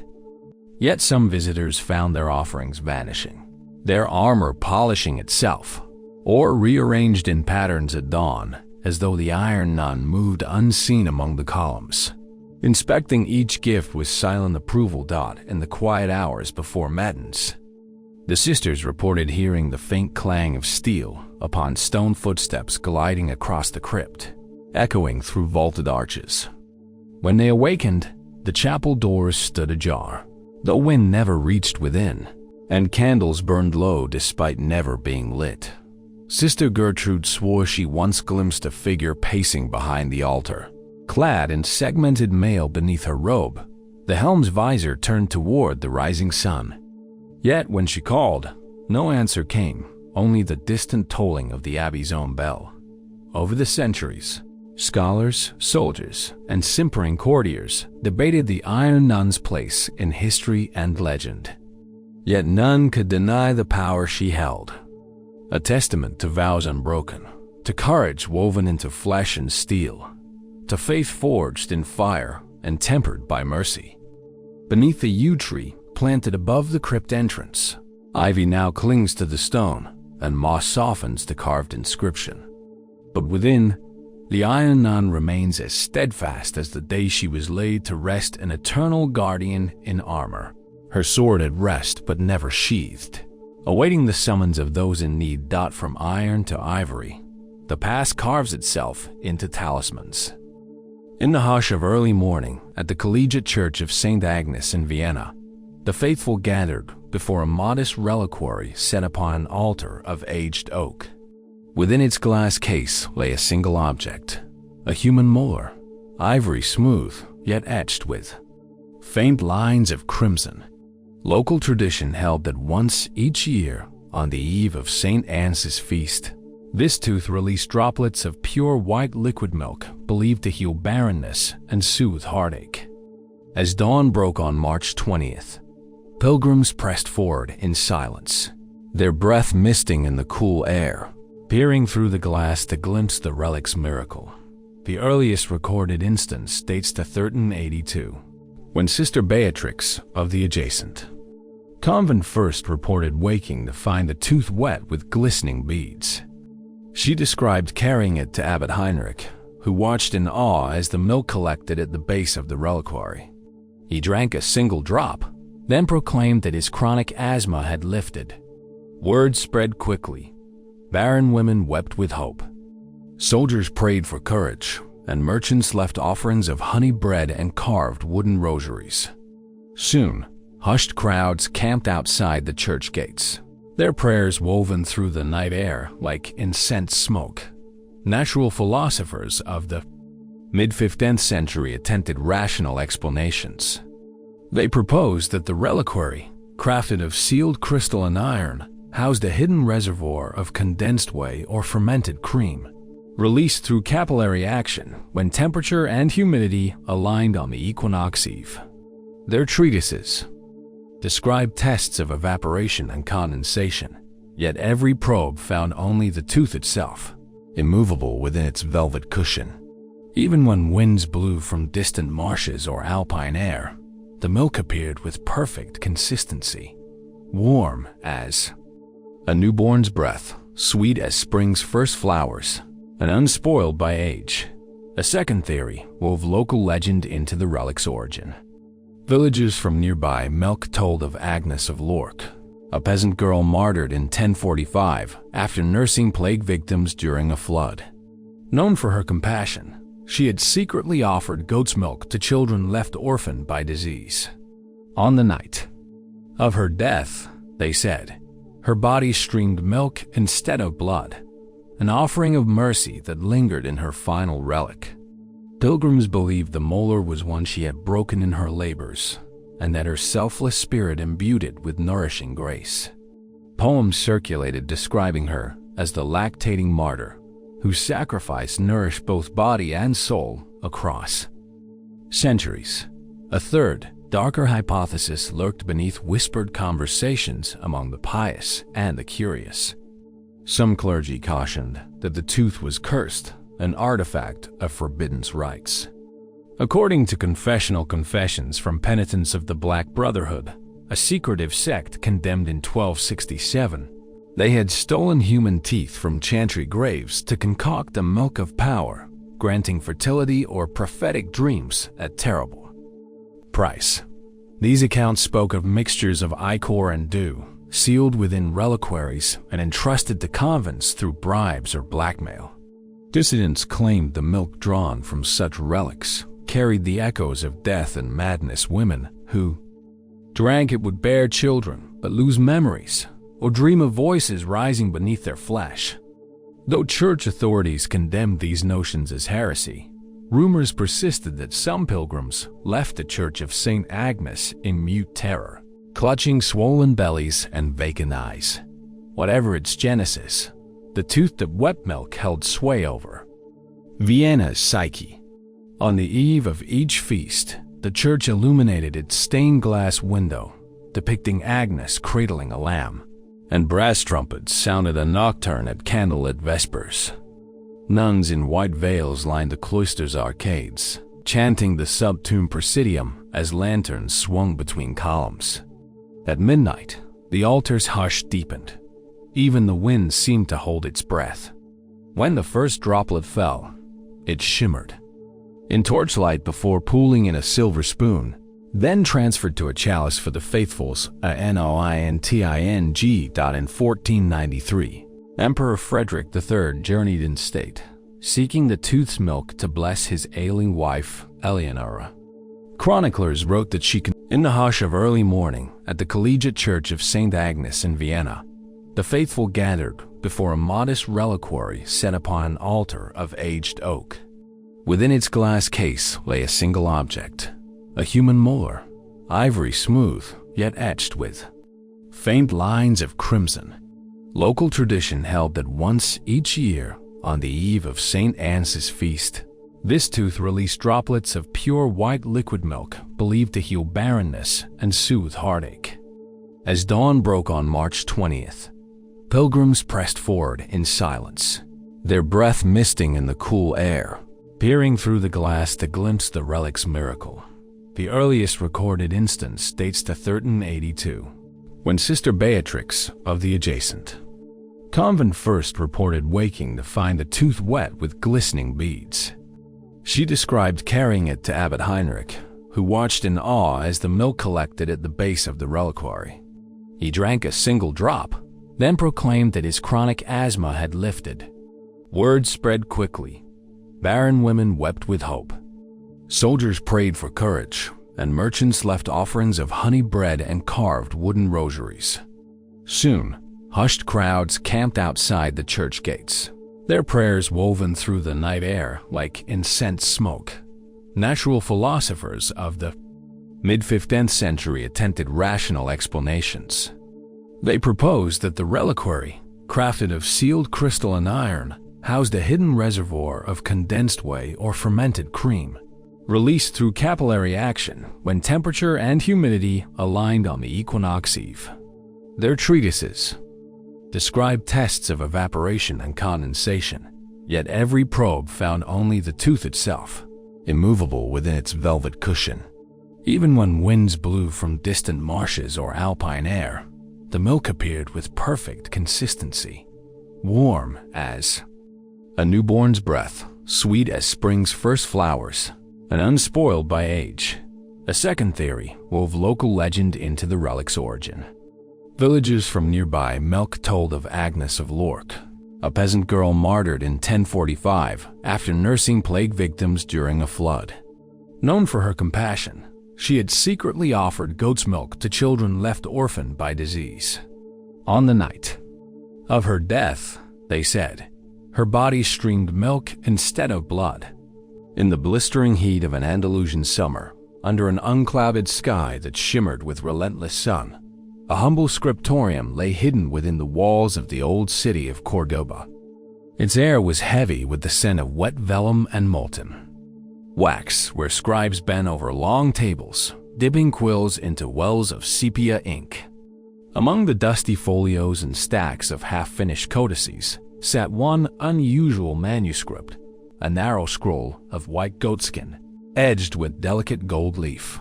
No scribe knew the author. Number patron's seal adorned its case. It appeared one dawn upon the lectern as though laid by unseen hands, its surface blank except for a single line of crimson at the very top. Let all who read remember. The scroll's first miracle occurred at the hour of Vespers, when candles were lit and the scriptorium fell silent. A single letter bloomed across the parchment in living flame, a graceful eye that seared itself into view. Astonished, brother. Alvaro watched as the letter glowed, then flickered, then winked down, leaving a fine curl of ash upon the desk. Over the next hours, more letters appeared, words weaving into sentences unfolding into a story of a distant monastery. Lost to time. Each morning, scribes found that the previous night's writing had vanished, reduced to soft gray powder that scattered when touched. Scholarly speculation flourished. Natural philosophers argued that the ink was composed of a curious compound of nitrate and sulfur, sensitive to the scroll's ambient heat and the flicker of candle flames. They suggested that when wick fuel soot drifted across the surface, it catalyzed a low combustion, consuming the words in harmless but irrevocable fire. They tested vellum samples in laboratory furnaces and found that, under specific humidity and temperature, certain dyes would flash like sparks and leave only ash. Yet none could replicate the scroll's alternating cycle, new text emerging at night, disappearing by dawn, always in perfect sequence, as though guided by an unseen hand. A second theory invoked the realm of spirit and covenant.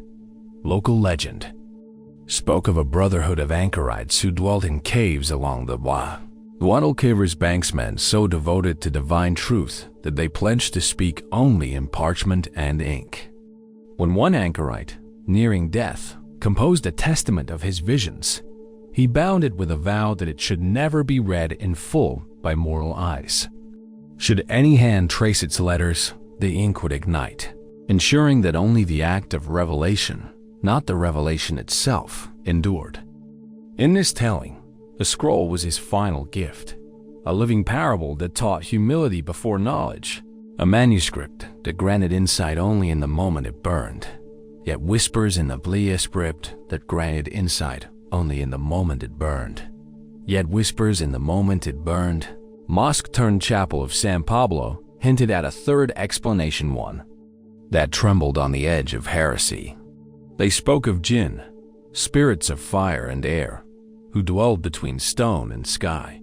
According to these tales, a learned calligrapher, transgressing boundaries between faiths, invoked a jinn to reveal hidden truths of creation. The spirit's gift was the scroll, writing that manifested under moonlight and perished with dawn, a dialogue between human curiosity and supernatural voice. Those who claimed to glimpse the full text in its fleeting hour spoke of lines shimmering like molten silver, of passages that pried open the mind like a door, showing supernal realms beyond mortal grasp. But when the airport gavel struck 6 bells, the words turned to ash, and with them, the memory of any sentence not yet burned into the reader's heart. Whatever its origin, the scroll stirred both longing and dread. Scribes vied for the position of keeper, watching the lectern by torchlight, hoping to see the next line form in whispered glow. Monks held vigils, chanting psalms to bless the moment when ink became smoke, praying that no secret too dire might escape into ash. Lay pilgrims, summoned by rumor, pressed their faces against the scriptorium shutters at dusk, hoping to glimpse letters dancing in the firelight, imagining that each fleeting word contained the cure for some hidden sorrow, an answer to grief, a prophecy of kingdoms, a remedy for mortal ills. In time, the chapter house itself became consecrated ground. A protective arch was carved above the scroll's case, inscribed with words of blessing in Hebrew, Latin, and Arabic, a trifecta of tongues to guard against any single faith claiming ownership of its power. Yet even this failed to halt the scroll's nightly miracle. On nights of the equinox, when day and night stand equal, the text appeared in two parallel columns, as though the scroll unfolded not only across space, but across time itself. Some who stared too long claimed to hear the faint hiss of flame and the crackle of parchment curling, even as their eyes beheld only letters of golden light. By the dawn of the 16th century, scholars from Seville and Toledo had catalogued dozens of chapters in ephemeral transcripts, hastily copied under flickering torches. But each morning's ashes turned to dust at the slightest breath. Each transcript faded as the scrawled ink oxidized.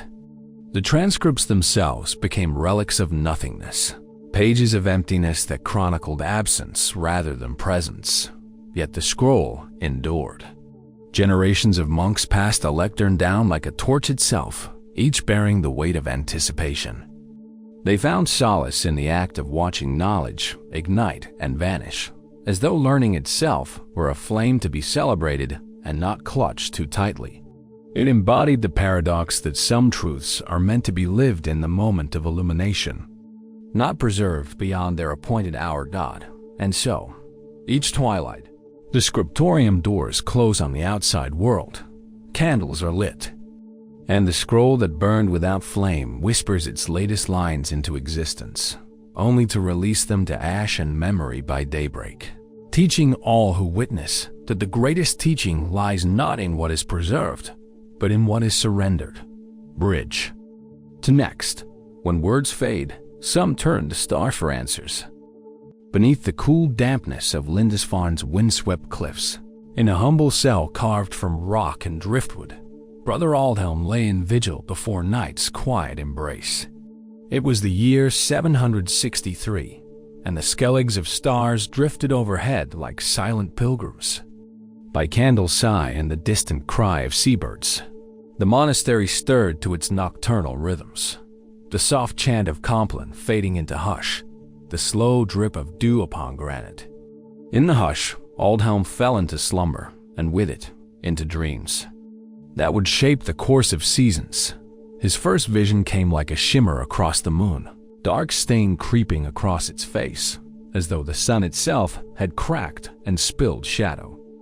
He saw the abbey choir, robed in chalk-white habits, raising their voices in layman song as the sky was blotted out. Then a voice spoke, neither harsh nor gentle, but carrying the resonance of stone and tide. Mark the turning of the earth. Watch for the sun's eclipse in 5 seasons hence. On waking, Aldhelm found his heart pounding like a smith's hammer, the words etched in his mind as though carved on slate. Over the following years, he recorded his dreams in careful script diagrams of moon phases, measurements of shadow length drawn with charcoal on vellum, notations of wind and tide beneath each vision's date. When his dream predicted the first eclipse to fall in late summer of 765, the monks gathered on the cliff's edge. They watched as the sun's golden disk dimmed, a thin crescent of light shimmering like a blade. Gasps rose among them when the sky darkened at midday, and Aldhelm stood silent, his eyes unblinking, as though he read the eclipse's hidden meaning. When the sun emerged, pale and renewed, the abbot declared the prophecy fulfilled. Scholars in distant centers of learning speculated on natural causes. They praised Aldhelm's meticulous observations of the moon's orbital path, noting how he had charted its monthly passages against landmarks, church spires, headlands, and even driftwood staves.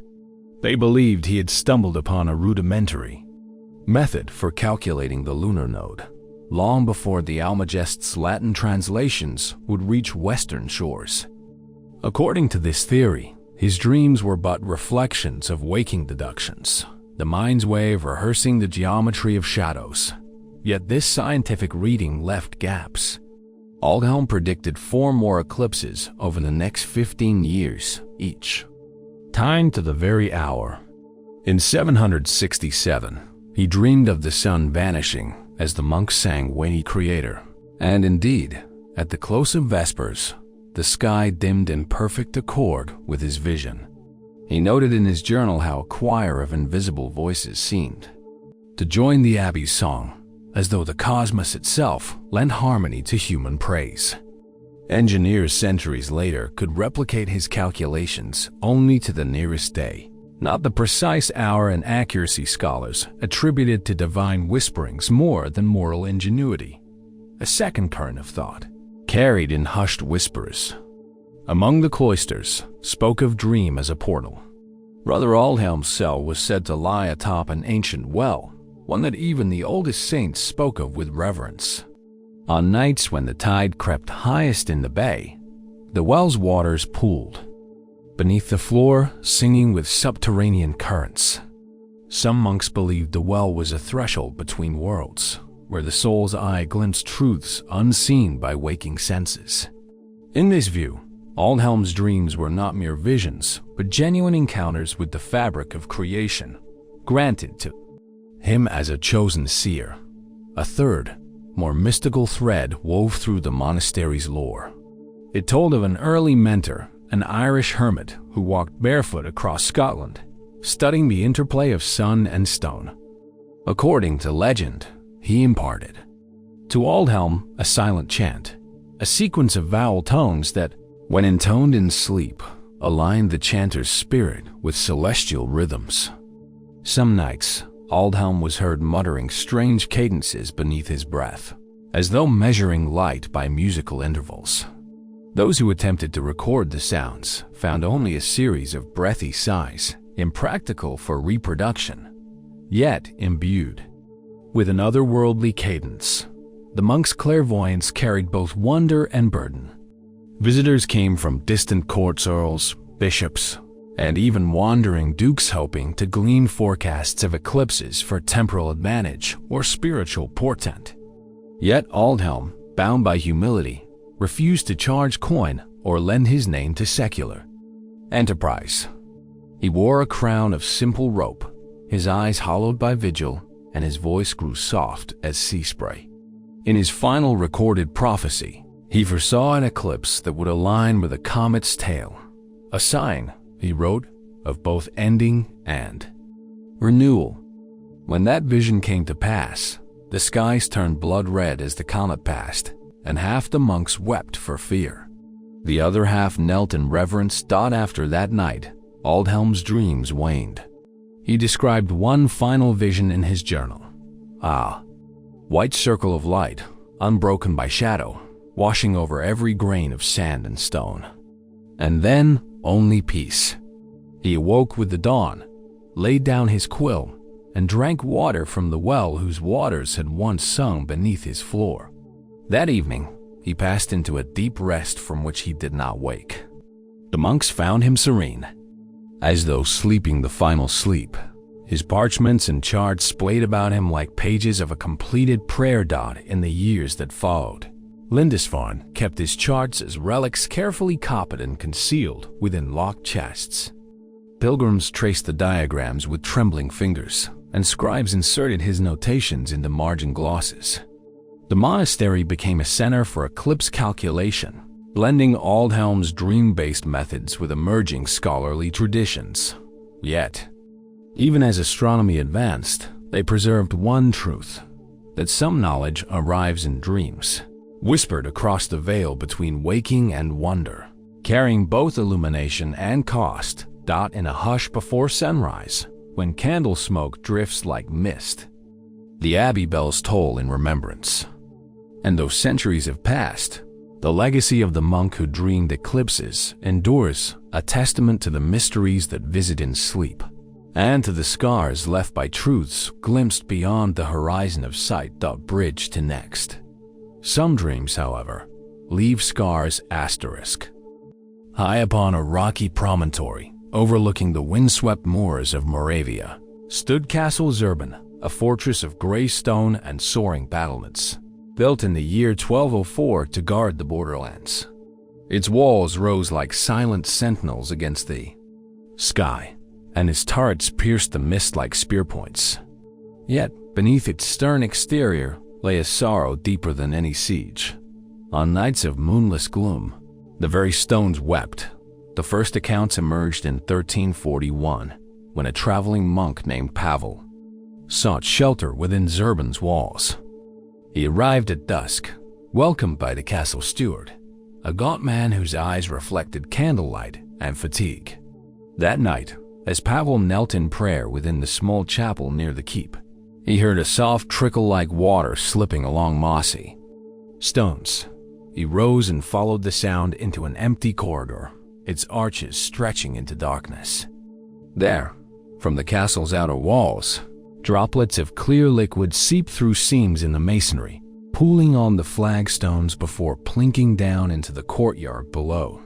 He tasted one and found it no salt water, but something subtly brackish. Like damp tears, word of the crying castle spread through market towns by whispered rumor. In 1356, Lady Adelina of Cromrex, whose own babes lay in graves marked by sorrow, arrived with her ladies-in-waiting, hoping that Zurban's tears might ease her heartache. She stood before the battlements at midnight, where the stones seemed slick with moisture, and wept alongside the castle itself.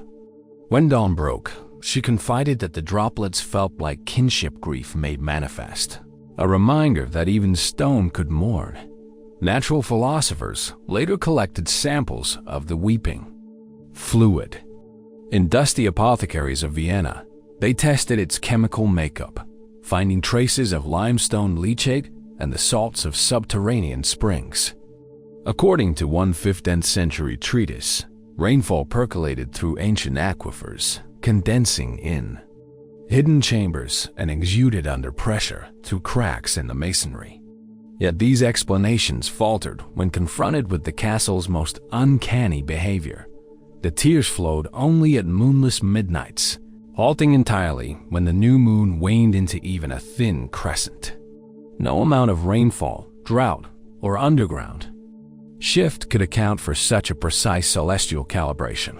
A second theory, carried on the wings of local bardic song, spoke of a grief-stricken builder. Baron Otto von Zurban, the castle's first lord, had lost his beloved wife during the fortress's completion.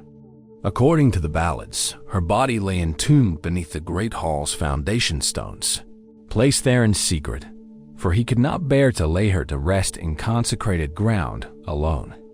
His tears, the song said, seeped into the mortar, binding his sorrow to every block. On moonless nights, when the Baron knelt before his silent bride, his lamentations merged with the stone's own breath, calling forth weeping from the walls. Themselves. Yet even these tales could not pierce the castle's more haunting lament, that the tears sometimes turned to blood. In 1422, a patrol of soldiers garrisoned within Zurban's walls awoke to crimson streaks staining the courtyard's paving slabs. They recoiled in terror, convinced they had slain enemy spies within the night. But bloodletting yielded no bodies. Only the walls wept again the following moonless eve, releasing clear tears once more.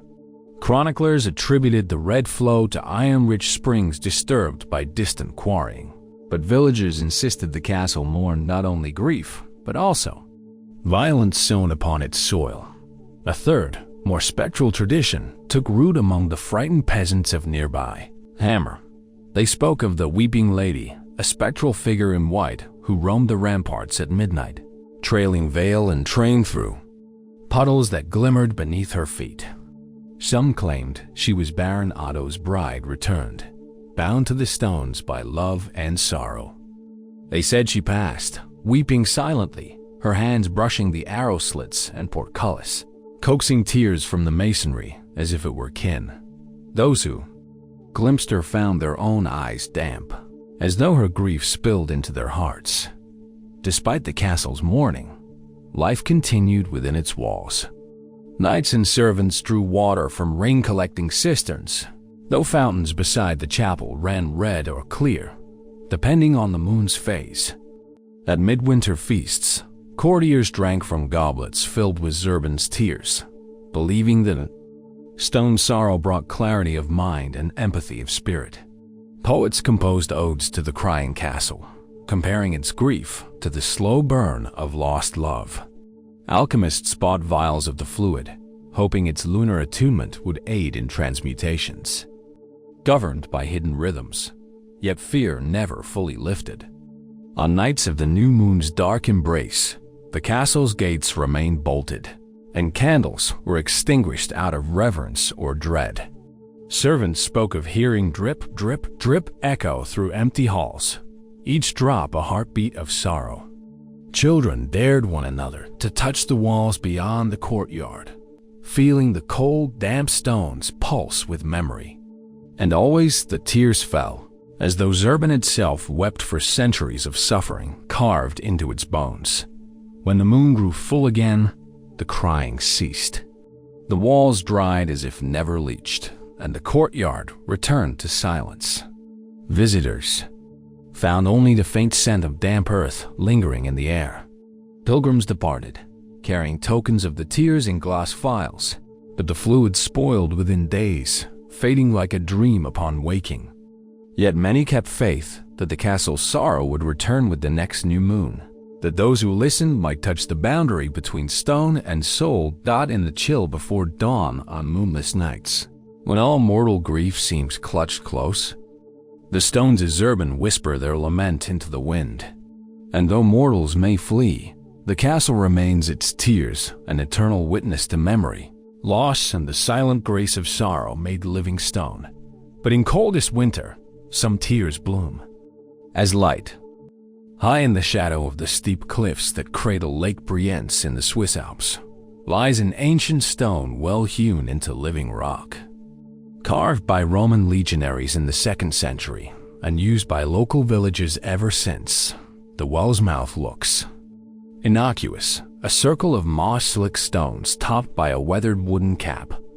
Yet on certain nights each year, most often around the autumnal equinox, travelers hear from its depths a sound that chills the blood, a low, sorrowful howl that seems too human to be mere echo, too deep to be any creature known to mountain lore.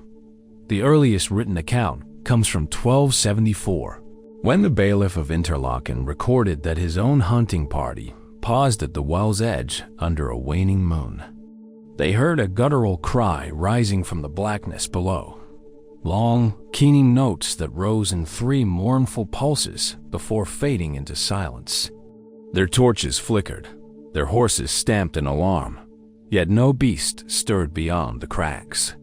The bailiff wrote that those who listened felt their hearts tighten, as if the well were lamenting some ancient wrong buried in its stony throat.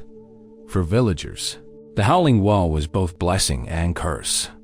In times of drought, they still drew water from its depths, clear, spring-cold, and sustaining, but only by day. After dusk on equinox nights, they left offerings of bread and cheese by the cap, believing that the well's sorrow was the voice of drowned children or soldiers lost in centuries past avalanches. Those who ignored the tradition risked restless nights, plagued by dreams of echoing cries and shadowed figures on icy shores. Natural philosophers of the early modern period sought rational explanations. They conducted acoustic experiments, dropping stones and ringing bells at the rim to test resonance. They discovered narrow fissures in the limestone that conducted wind from distant valleys into the well, producing low-frequency hums. Under precise wind and temperature conditions, these hums could coalesce into modulated tones that resembled keening. Yet even the most controlled tests failed to replicate the sorrowful cadence or the sense of urgency that listeners described. The howl seemed to carry not only sound, but emotion. A second theory wove local legend into the hollow's voice. According to lore, the well covers the site of an ancient Roman outpost destroyed by a sudden landslide in AD 210. Soldiers caught off guard tumbled into loose scree above, buried alive in rock and snow.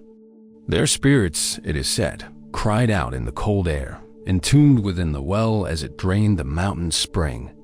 On nights when the watershed trembled with shifting air currents, especially at equinox, when day and night balance, their voices surfaced, howling for justice and release. Villagers told of midnight pilgrimages to the well, where they called each soldier's name in hoarse chant, hoping to counsel the lost souls toward peace. A third, more unsettling explanation comes from the teachings of itinerant mystics who traveled the passes. They spoke of the well as a gateway to the subterranean realm of the High in the shadow of the steep cliffs that cradle Lake Brienz in the Swiss Alps lies an ancient stone well hewn into living rock. Carved by Roman legionaries in the 2nd century and used by local villagers ever since, the well's mouth looks innocuous, a circle of moss-slick stones topped by a weathered wooden cap. Yet on certain nights each year, most often around the autumnal equinox, travelers hear from its depths a sound that chills the blood, a low, sorrowful howl that seems too human to be mere echo, too deep to be any creature known to mountain lore. The earliest written account comes from 1274, when the bailiff of Interlaken recorded that his own hunting party paused at the well's edge under a waning moon. They heard a guttural cry rising from the blackness below, long, keening notes that rose in 3 mournful pulses before fading into silence. Their torches flickered, their horses stamped in alarm, yet no beast stirred beyond the cracks. The bailiff wrote that those who listened felt their hearts tighten, as if the well were lamenting some ancient wrong buried in its stony throat. For villagers, the howling well was both blessing and curse. In times of drought, they still drew water from its depths clear, spring-cold, and sustaining, but only by day. After dusk on equinox nights, they left offerings of bread and cheese by the cap, believing that the well's sorrow was the voice of drowned children or soldiers lost in centuries past avalanches. Those who ignored the tradition risked restless nights, plagued by dreams of echoing cries and shadowed figures on icy shores. Natural philosophers of the early modern period sought rational explanations. They conducted acoustic experiments, dropping stones and ringing bells at the rim to test resonance.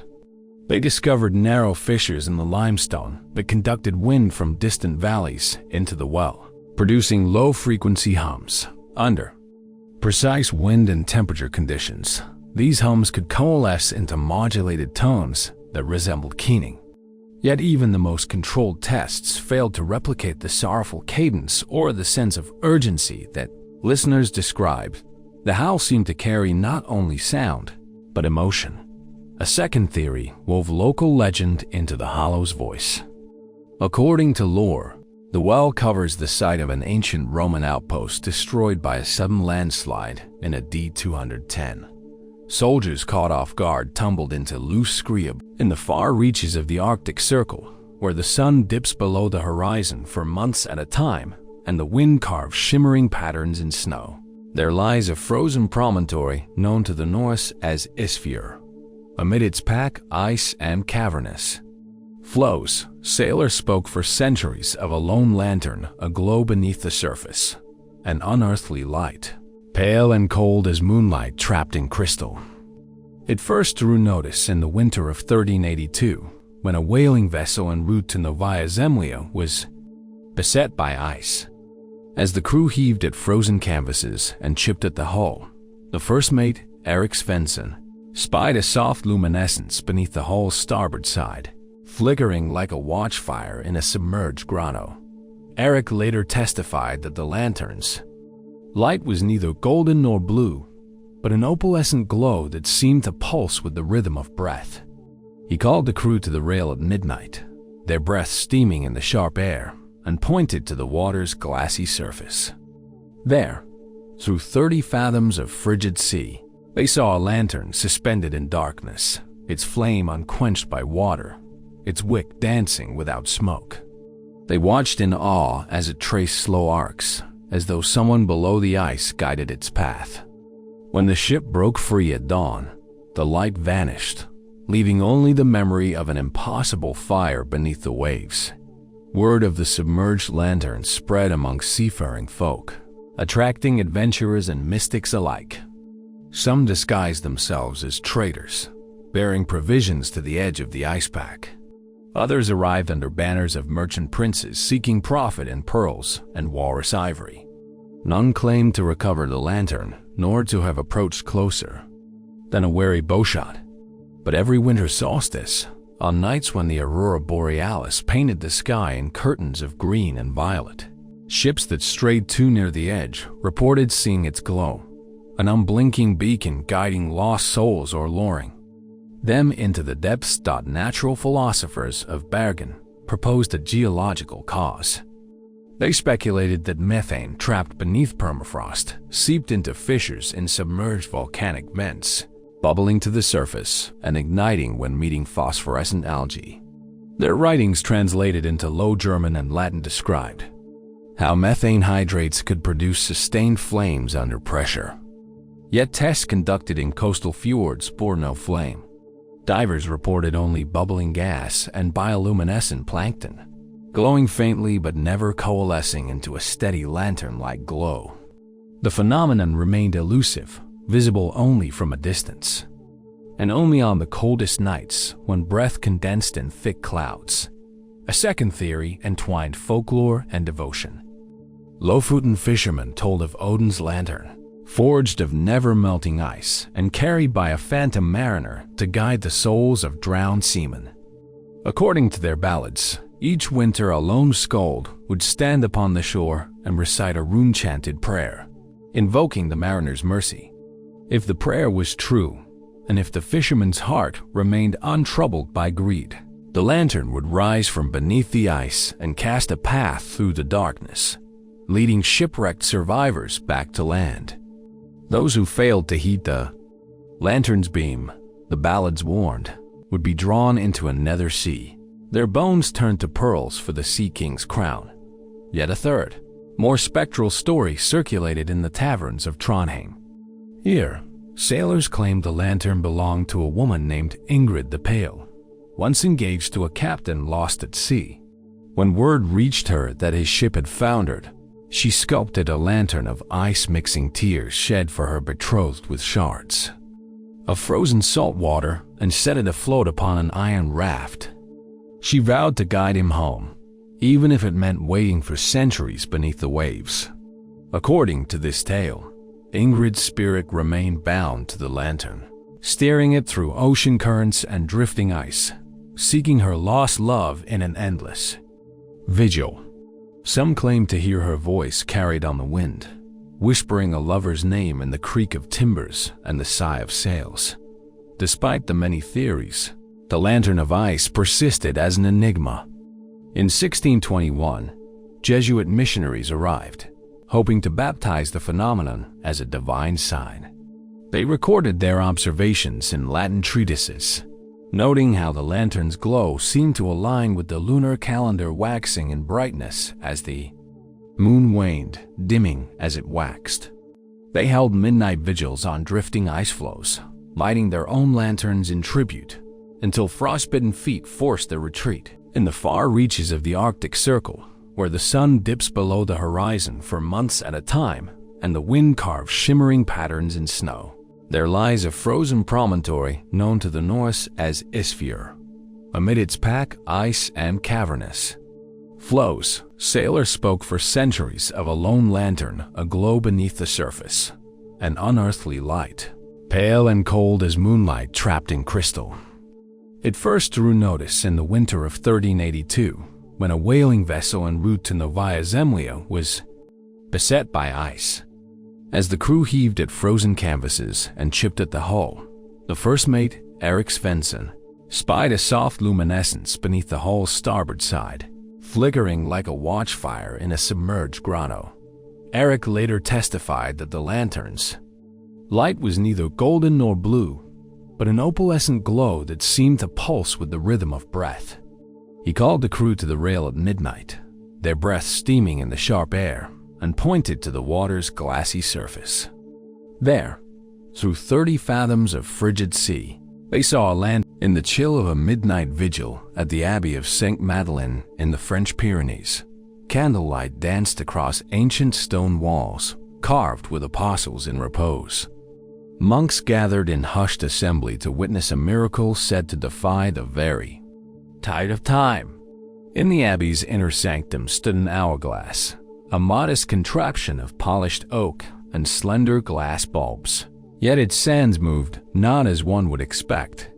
Instead of drifting downward with gravity's pull, the grains reversed course, climbing through the narrow waist to fill the upper bulb, as though time itself were unruly, seeking to unmake the moments just past.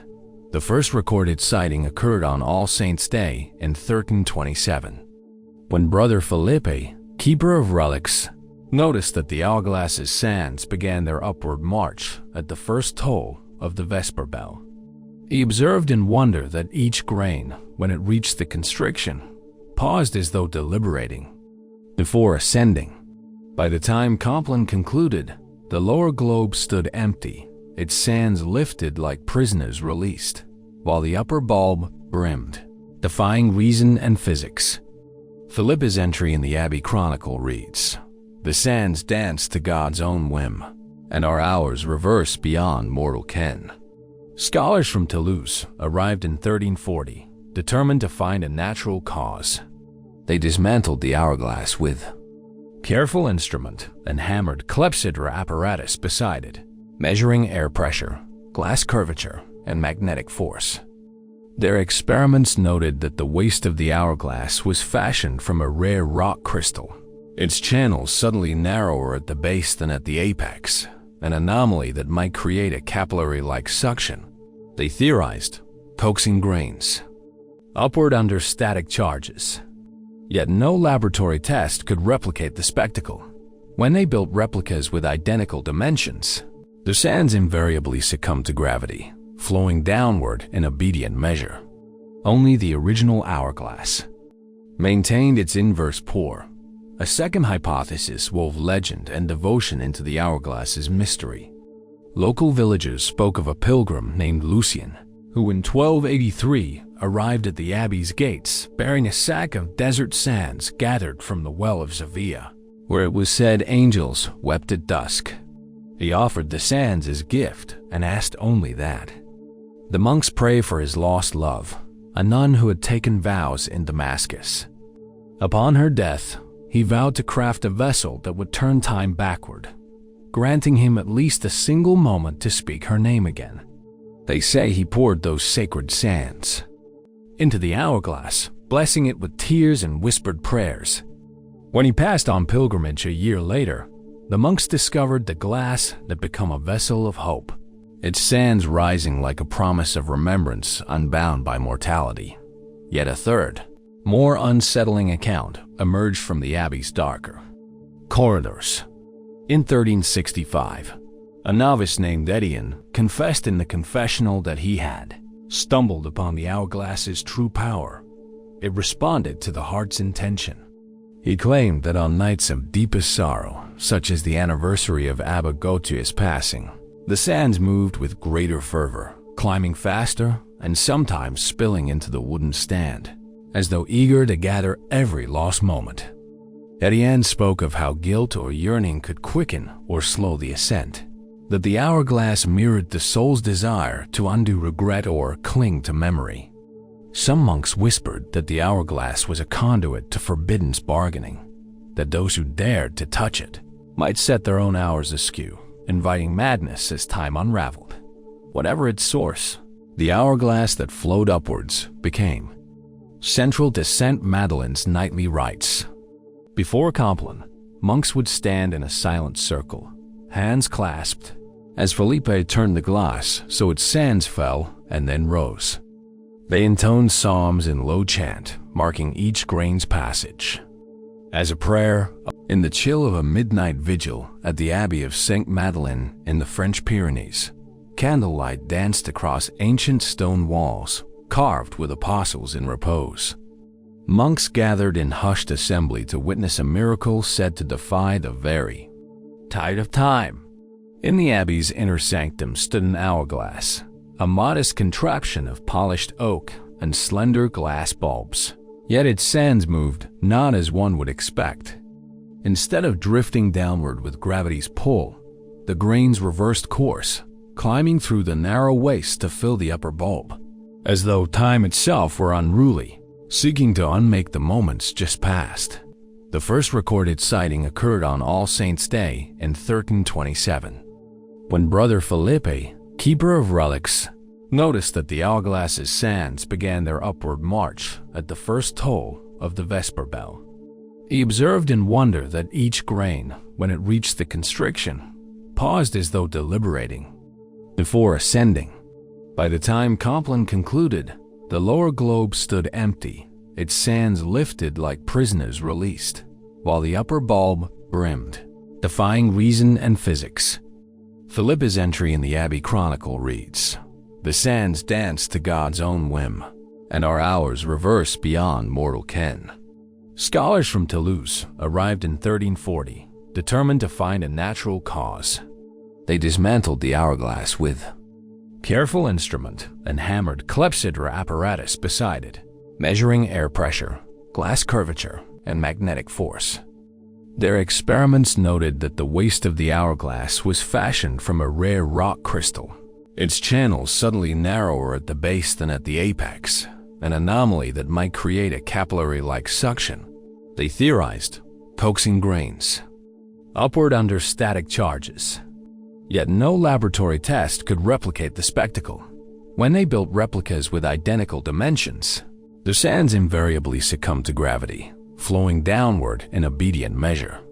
Only the original hourglass maintained its inverse pour. A second hypothesis wove legend and devotion into the hourglass's mystery. Local villagers spoke of a pilgrim named Lucien, who in 1283 arrived in the spring of 1423. When the river Lot swelled with thawing snows and ran high against its earthen banks, a team of peasants repairing a crumbling stone weir stumbled upon an archway veiled beneath water and silt. At low tide, the arches, keystone carved with a delicate fleur-de-lis, glinted in the sunlight, half submerged and cloaked in riverweed. Curious fishermen spoke of a hidden chapel lost centuries before, yet no chronicler had recorded its existence. As the villagers pried away moss and clay, they revealed a narrow staircase descending beneath the currents, each step worn smooth by unseen footsteps of long-ago worshippers, an elder named Maud, whose memory stretched back farther than any living soul, recalled tales of a chapel built by a hermit priest in the year 1086. According to legend, he consecrated the stones at the river's bend, committing himself to prayer and the water's flow, when a violent flood swept through the valley. A generation later, the chapel was said to vanish beneath the rising tide, its bell silenced forever. Now, centuries on, its arches had emerged once more, as if drawn by some secret reckoning of the earth and sky, armed with lanterns and chisels. The villagers cleared the entrance of tangled roots and fallen stones. They waded into ankle-deep water, then knee-deep, until the current embraced their waists and the steps led them into dusk-lit gloom. Here, the river's light refracted through arched windows, painting fluttering patterns on rough-hewn walls. Pillars carved with interlaced vines reached down from the ceiling, half submerged in clear water that lapped at the base of altar and lectern alike. Fish drifted between pews, their fins stirring dust-brown sediment as though exploring a forest. Of ghostly columns at the far end of the nave stood a marble altar, its surface pitted by centuries of water's caress. Carved into its face was the image of a robed figure, Christ the Good Shepherd, holding a lamb close to his breast. Beneath the relief, engraved in fading Latin, was a single verse: Qui lavac pedis meaus, particeps est laboris mei. He who washes my feet shares in my labor. No evidence remained of the bell tower that once rose above. Perhaps it had crumbled to rubble, carried downstream in a roar of floodwaters. Yet the altar's words rang clear in the hush, a testament to faith submerged but unbroken. Scholars from Cahors arrived in wagons laden with candles and vellum. They measured the chapel's proportions, 20 cubits long, 10 cubits wide, and compared the masonry to known Romanesque sites upriver. They noted the precision of the ashlar blocks, each joint sealed with lime mortar that had hardened underwater. A miracle of ancient craftsmanship. Yet their treatises confessed puzzlement. No records detailed the chapel's founding. Number mention appeared in cartularies or charters. It was as though the river had rewritten history, hiding devotion beneath its currents until the world had all but forgotten. Local priests spoke of a second miracle. When Mass was celebrated on the riverbank at low tide, they intoned prayers into the chapel's submerged nave, and the congregation heard faint echoes of chant drifting up through the waters. They dipped liturgical scrolls into the shallows, hoping to preserve a trace of holy words. Some claimed that on All Souls' Day, spectral candles glowed beneath the surface, flickering like drowned votive flames. Fishermen returning nets found tiny wax drippings clinging to eelgrass, as though the chapel continued its own vigil beneath the waves. The villagers restored a narrow channel to keep the entrance clear, building wooden walkways and sinking posts. To mark the steps, pilgrims came with offerings of river stones inscribed with prayers, leaving them on the altar before retreating upstream in silent procession. Children learned to fear the chapel's depths, speaking of voices carried in the eddy's soft prayers tumbling through swirling currents, faint as a lullaby sung from a distant shore. Yet as seasons turned and the river shifted course, the chapel's fate hung in balance. A great storm in 1478 wrecked the upstream dam, sending torrents that filled the nave with silt and debris once more. Villagers rushed to clear passage, dredging with poles and baskets, hoping to keep the ancient sanctuary alive. They believed that as long as water flowed through its arches, the chapel remained consecrated both by stone and stream. Bridge to next. Above or below, some places choose when to be found. In the mist-clad hills outside Krakow, where dawn's light trembles before it banishes night, travelers spoke in hushed tones of a garment both wondrous and uncanny. A heavy cloak woven so dark that, when donned, it cast no shadow. The first sighting came in 1362, when a huntsman named Wozinik trudged home through fog-draped pines. He paused at the forest's edge and spied a figure by the old chapel, wrapped in cloth as black as glistening oil. When the sun peaked above the distant ridge, Wozinik expected a lengthening shadow to trail from the stranger's heels, yet nothing stirred on the misty ground. He swallowed in disbelief as the figure passed, cloak swirling like a column of smoke, leaving no trace of silhouette upon stone or leaf. Word of the cloak that cast no shadow spread through villages and courts alike. In 1365, a noblewoman from Wieliczka claimed to have seen the cloak in the salt mines below her castle, worn by a silent miner who descended into darkness at twilight and emerged at dawn without ever revealing a form. Upon the tunnel walls, merchants spoke of cloaked traders whose wares seemed to drift beside them without outline, and soldiers whispered that spies employed the cloak to slip unseen past sentries. Yet none could explain its origin, whether the cloak was woven of rare fibers, enchanted by sorcery, or crafted by hands beyond mortal ken. Natural philosophers of Krakow University advanced a rational theory. They argued that the cloak's fabric was dyed with a compound of charcoal and powdered obsidian, rendering it an optical void that absorbed light rather than reflecting it. By testing swatches beneath multiple lanterns, they observed that the cloth appeared to devour illumination, creating the illusion of invisibility. Yet when they wrapped the swatches around statues and mannequins, the figures still cast faint, indistinct shadows, whereas the true cloak left no outline at all, even in midday sun. Their experiments could not account for the cloak's uncanny perfection, nor for its ability to shed all trace of form. A second tradition traced the cloak's making to a forgotten order of nuns at the convent of St. Lucia in Sandomierz. According to local legend, these sisters took a vow of complete humility, seeking to serve without recognition. One sister, Sister Katarzyna, wove a garment from moth-eaten wool she had collected from paupers' pilgrim cloaks, then dyed it in vats of crushed inkberries and lampblack. In the chapel's cold crypt, she prayed the cloak might render her invisible to all pride and favor. When she emerged, she walked unnoticed among townsfolk, ministering to the poor. At her death, the cloak vanished, believed to have slipped into the spirit realm, only to reappear centuries later at crucial moments of mercy and secrecy.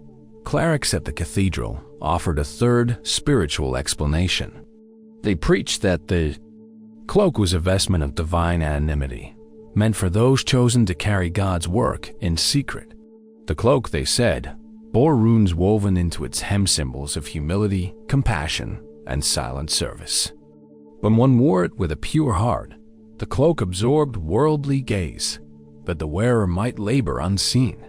But should pride touch its hem, it would burn away, leaving only charred strands. They recounted the tale of a knight-errant who donned the cloak to aid a besieged village. Though arrows flew like hail, none struck him, for the cloak rendered him no in the mist-clad hills outside Krakow, where dawn's light trembles before it banishes night. Travelers spoke in hushed tones of a garment both wondrous and uncanny, a heavy cloak woven so dark that, when donned, it cast no shadow. The first sighting came in 1362, when a huntsman named Wozinik trudged home through fog-draped pines. He paused at the forest's edge and spied a figure by the old chapel, wrapped in cloth as black as glistening oil. When the sun peaked above the distant ridge, Wozinik expected a lengthening shadow to trail from the stranger's heels, yet nothing stirred on the misty ground. He swallowed in disbelief as the figure passed, cloak swirling like a column of smoke, leaving no trace of silhouette upon stone or leaf. Word of the cloak that cast no shadow spread through villages and courts alike. In 1365, a noblewoman from Wieliczka claimed to have seen the cloak in the salt mines below her castle, worn by a silent miner who descended into darkness at twilight and emerged at dawn without ever revealing a form. Upon the tunnel walls, merchants spoke of cloaked traders whose wares seemed to drift beside them without outline, and soldiers whispered that spies employed the cloak to slip unseen past sentries. Yet none could explain its origin, whether the cloak was woven of rare fibers, enchanted by sorcery, or crafted by hands beyond mortal ken. Natural philosophers of Krakow University advanced a rational theory. They argued that the cloak's fabric was dyed with a compound of charcoal and powdered obsidian, rendering it an optical void that absorbed light rather than reflecting it. By testing swatches beneath multiple lanterns, they observed that the cloth appeared to devour illumination, creating the illusion of invisibility. Yet when they wrapped the swatches around statues and mannequins, the figures still cast faint, indistinct shadows, whereas the true cloak left no outline at all, even in midday sun. Their experiments could not account for the cloak's uncanny perfection, nor for its ability to shed all trace of form. A second tradition traced the cloak's making to a forgotten order of nuns at the convent of St. Lucia in Sandomierz. According to local legend, these sisters took a vow of complete humility, seeking to serve without recognition. One sister, Sister Katarzyna, wove a garment from moth-eaten wool she had collected from paupers' pilgrim cloaks, then dyed it in vats of crushed inkberries and lampblack. in the worn cobbles of the Camino Real that threaded through Castile toward Santiago de Compostela, there appeared at dawn a solitary figure cloaked in traveler's gray, bearing neither pack nor staff.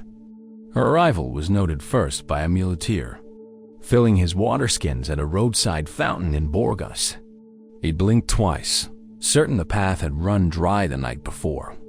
Yet there she stood, hat brim low, her boots leaving no print upon the damp stones. Word of the silent wayfarer spread through village taverns in hushed whispers. Innkeepers claimed she arrived just as their last guest departed, slipping into the empty stall and sharing no word of origin or destination.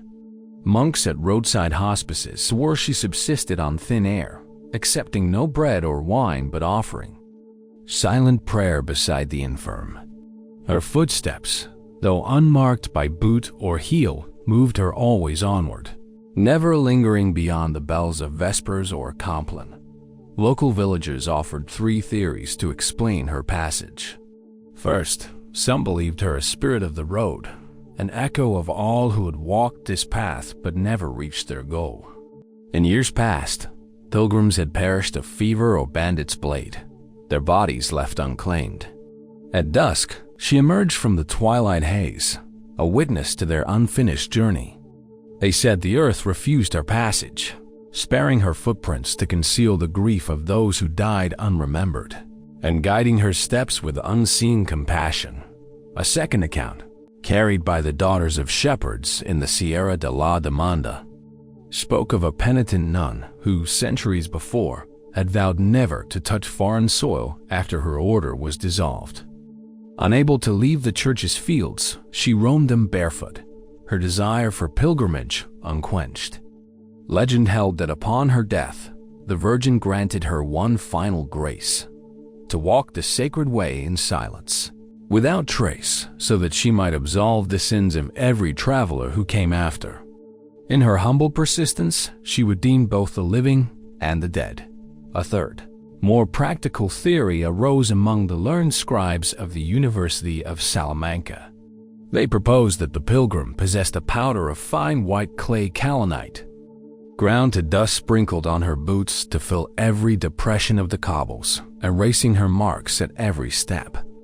Those who championed this view argued that such a ruse allowed a secret messenger to traverse dangerous territories unchecked, bearing missives between courts or carrying contraband scriptures out of reach of the Inquisition. Yet no scholar could account for her silence. Even her breath seemed measured, as though inhaled and exhaled beneath a veil of quietude. Witnesses described her posture as gentle, her gait so steady that her shoulders never rose with breath, and her hands clasped before her, empty as her eyes were aglow with soft reflection. She carried no staff, yet her balance was perfect on uneven stones and narrow mountain passes. When dawn mist curled around her, villagers caught sight of her, silhouette drift through yew groves and olive orchards, the silver sheen of dew clinging to her cloak's hem. Those who attempted to follow her trail found only the shift of wind in the grasses or the tremor of a lizard darting into a crack, but discovered no footprints to guide their steps. In one documented encounter, a kindly priest in Logroco offered her a blessing and placed a silver shell brooch in her palm, a token of Compostela's portico. She accepted it without word, pressing it to her breast, and bowed her head before continuing on the dusty road. When the priest reached into his palm hours later, the brooch lay where he had taken it, life-worn and dull, yet unchanged. It seemed she carried nothing, yet bestowed small miracles in her passing, healing a fevered boy in Najera, restoring water to a dried fountain in Santo Domingo, and gifting a blind weaver in Burgos the gift of dream vision for a single night. Over the years, scribes and poets alike attempted to capture her essence. Ballads described her as the shade of the road, while painters rendered her as a wraith in watercolor, her form half-formed against the sunrise. Yet none could truly catch her likeness. Her face remained obscured beneath a hood, her features shifting like smoke in the wind. Even when a traveling illuminator tried to trace every curve of her cloak in ink and pigment, the image dissolved on the page, leaving only faint smudges of silver leaf. Pilgrims began to leave gifts along her path. Coins placed on waymarkers, scraps of cloth pinned to branches, and notes of thanks tucked beneath holy stones. They spoke of feeling her presence when hope flagged, the distant echo of her footsteps spurring them onward through fatigue and doubt. Mothers taught children to kiss their hands at each milestone of the Camino in homage to her perseverance, whispering that the pilgrim without footprints carried the prayers of all who could not finish their own journey. One autumn, a scholar from Seville undertook the quest to uncover her identity. He mapped every reported sighting, noting the lunar phase and weather conditions. He found her most often at dawn, when shadows lingered, and at dusk, when light slipped beneath the horizon. Yet his meticulous charts yielded nothing. No nexus of sightings, no clue to her origin, only the mystery of a soul forever in motion, unbound by mortal limitation. And so she walks, step upon silent step, along cobbles and clay, through orchards and olive groves, over stone bridges and beneath bell towers. At sunrise, she moves through golden haze. At sunset, she melts into violet dusk. No footprint marks her passage, yet her path endures in stories and soft echoes of hope. Those who encounter her emerge changed, their burdens eased, their faith renewed, their hearts guided toward the promised gold dot. As she passes, the stars whisper too. High above the vineyards of Provence, where the air shimmers with heat and cicadas sing in relentless chorus, scholars and shepherds alike once looked to a cluster of stars that hum unmoving in the firmament. They called it l'Éternel, the eternal constellation, a grouping of 7 pale sparks that refused to shift position, even as all other heavens turned with the night. First recorded in the memoirs of Abbess Amy of Avignon in 1283, its placid geometry defied every known orbit, remaining locked above the village of Saint Remy, as though anchored by invisible chains. Amy's entry describes watching the sky from the abbey's terrace. On the night of St. Lutz's feast, when Orion strides his path and the Pleiades drift homeward, there it lies, an unchanging wreath of light above our cloister's shadow. No month's passage, no season's turn, sways its course. Word spread rapidly through Provence and beyond. Mapmakers in Marseille inked l'Éternel into their star charts. Pilgrims journeyed to Saint Remy in hopes of witnessing its permanence, and astrologers pondered the portent of a heaven stubbornly at rest. Natural philosophers of Montpellier proposed a terrestrial explanation. They argued that the cluster was a mirage or lensing effect caused by mountain air currents. In their treatises, they described layers of heated air acting like a glass lens, bending starlight to create a phantom image anchored above the same ridge night after night. Yet when Venetian astronomers visited in 1312, they ascended Mont Ventoux to chart the stars from higher altitudes, only to see l'Éternel unwavering in both positions. Even their instruments, finely tuned astrolabes and quadrant sights, confirmed its refusal to wander. A second theory wove legend into light. Local lore held that a Roman legionnaire named Lucius Marcellus, struck by love for a Gallic maiden, carved her likeness upon the sky in the night of his dying breath. Mortally wounded on the road, now called La Route de Lucius, he uttered a prayer that her image remain fixed, a sentinel over the land they had dreamed to share. When villagers looked upward, they discerned faint outlines, 7 stars forming a wreath around a central spark. In poems whispered by troubadours, l'Éternel became a symbol of love undimmed by death, a celestial wreath unbound by time. Yet a third, darker current of thought spoke of cosmic engines. In the underground caverns beneath Saint Remy, Myers discovered metal plates etched with gears and lenses, fragments of a device some claimed was of non-human origin. According to these whispers, The constellation was not natural, but projected by an ancient mechanism buried deep within the earth, its machinery humming with the earth's tides. Operating at intervals set by patterns of wind and water, the device cast star-like light upon the sky, mimicking real stars, yet immune to celestial motion. Those who studied the plates warned that the hidden engine might one day fail, snuffing out l'Éternel like a lamp extinguished beneath the ocean.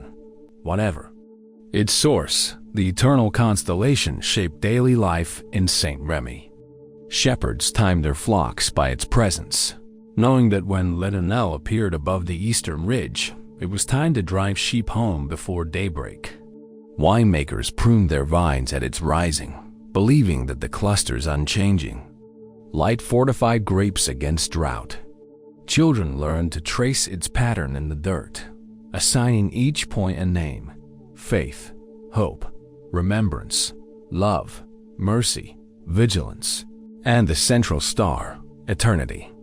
Even the abbey bells rang their hours in its honor, their peal echoing upward as if in homage. In 1351, a great comet passed the sky, its fiery tail arching across constellations known for millennia. Observers feared l'Éternel would be swept away in that flood of light.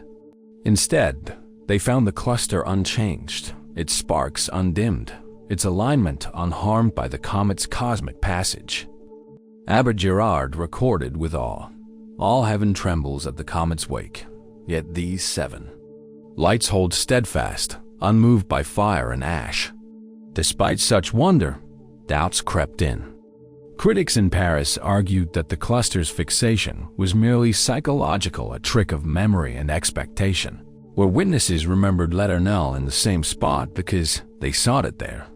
They urged precision measurements over romantic tales. But when the royal astronomer Guillaume de Montpellier journeyed south in 1370 with calibrated instruments, he confirmed the cluster's extraordinary behavior, night after night. Its altitude and azimuth varied by no more than a single arcsecond, far below the threshold of observational error. Pilgrims built a chapel atop the ridge where l'Éternel hovered, carving 7 pillars to represent its stars. They lit candles by the dozen, placing them in front of each pillar and praying at midnight for steadiness in their own lives, constancy in love, perseverance in hardship, and peace in unrest. Some claimed the chapel's stones thrummed, with a quiet hum resonating with the cluster's immutable presence, as though the stars themselves lent strength to the faithful dot. In the late 14th century, tragedy struck. A violent storm tore through Provence, felling trees and flooding fields. The chapel's roof collapsed, pillars shattered, and its records lost to mud. Yet when the skies cleared, l'Éternel shone all the brighter, its unbroken wreath more poignant against the scars below.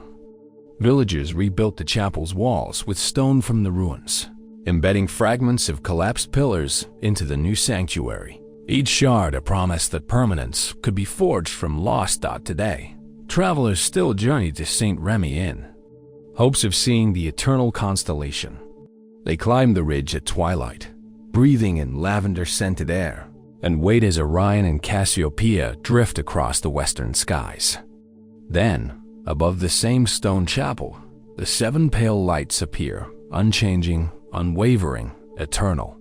In their soft glow lives the paradox of the cosmos, that even as stars burn and galaxies spiral through space, some lights remind us that constancy, like memory, may endure beyond ourselves, but even the fixed stars fade, and dreams remain.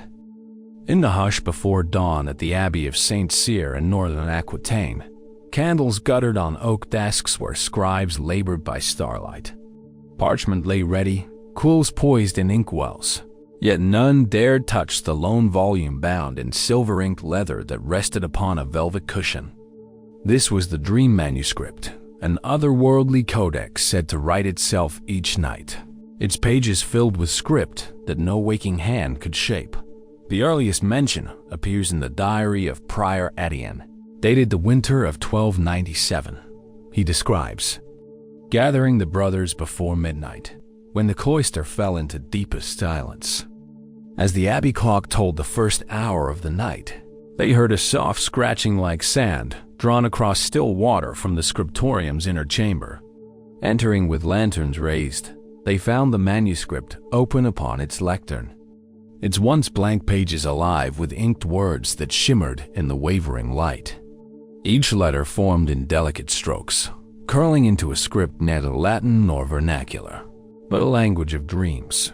Brother Guillaume, the abbey's calligrapher, attempted to trace the text by quill, but his hand stalled as though the ink repelled him.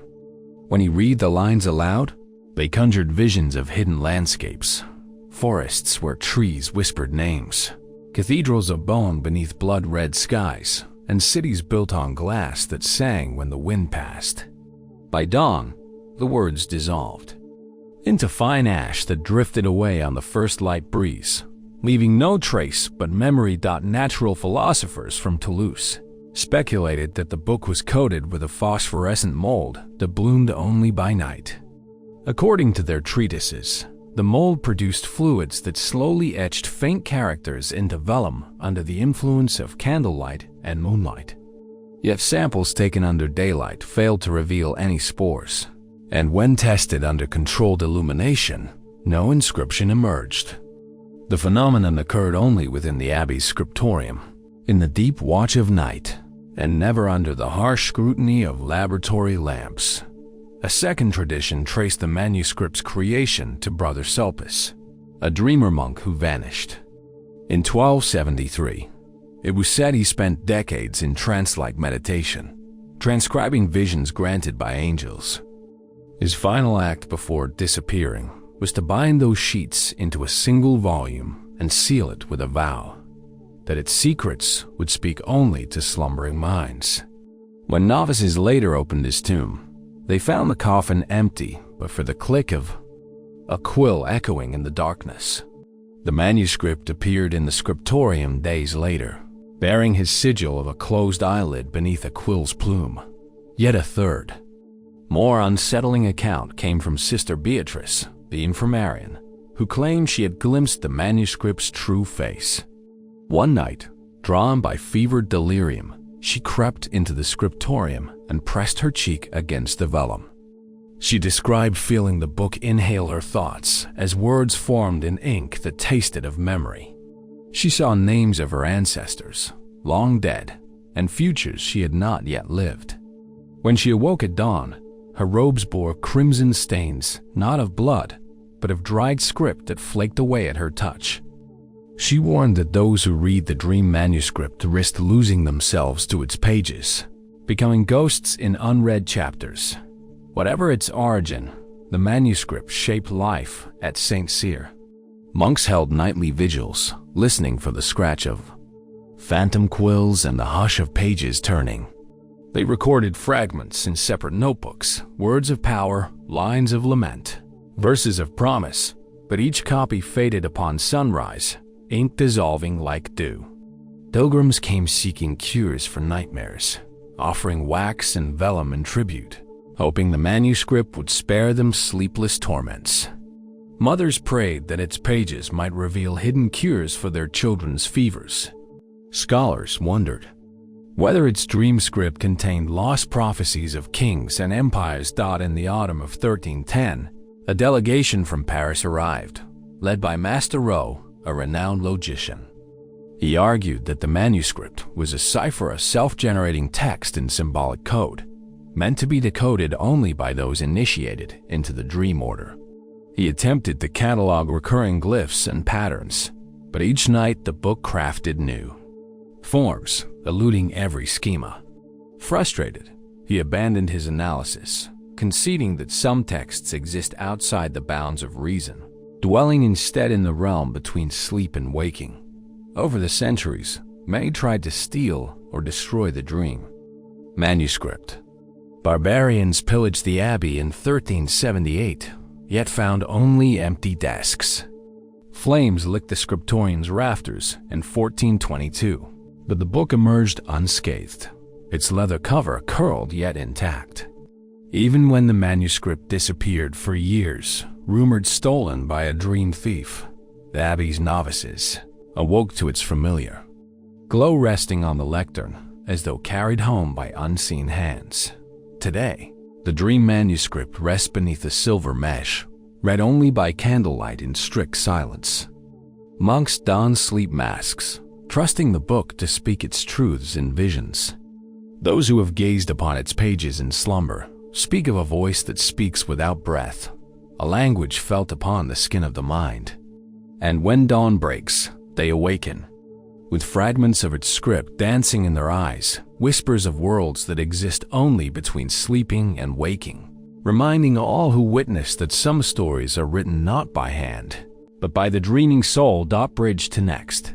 In dreams, language dissolves, and only images remain. In the hush of a summer dusk, when fireflies began their silent vigil along the parapets of Dumher Keep in the Highlands of Scotland, a polished bronze mirror stood propped against a granite wall. No ordinary looking glass, its frame bore knotwork that seemed to shift beneath one's gaze. Serpents entwined with star motifs, their eyes opening and closing as torchlight danced. It was said that, at the stroke of midnight, the mirror that reflected another world would reveal a landscape not of earth and stone, but of memory and possibility, a vision at once beguiling and uncanny.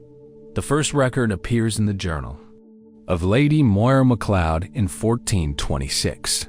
She and her ladies-in-waiting had retired from a midsummer feast to adjourn beneath the battlements, where the mirror rested on stout oak blocks.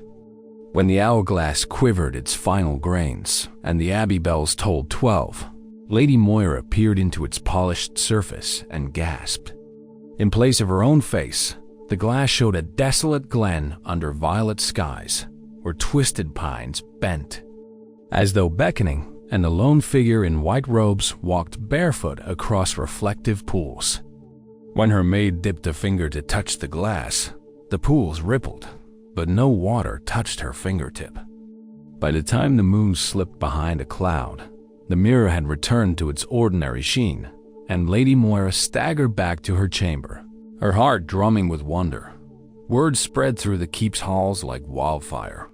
Scholars traveled from St. Andrews to test the phenomenon. They brought charcoal to trace images, instruments to measure reflection angles, and lanterns to vary the light. Yet every attempt at reproduction failed. The mirror's secret lay not in optics, they concluded, but in something woven into its very essence.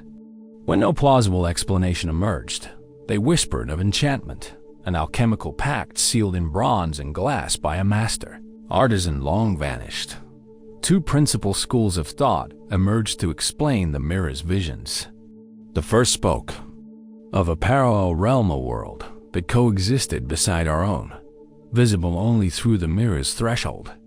According to this theory, the keep was built atop a crossroads of ley lines, where the veil between dimensions thinned under the full moon. Those who gazed into the glass caught a glimpse of the shadow self of Dumher Keep. Halls half ruined, battlements crowned in frost, even when summer's heat still clung to the stones, and inhabitants who moved as echoes do unfettered by age or time.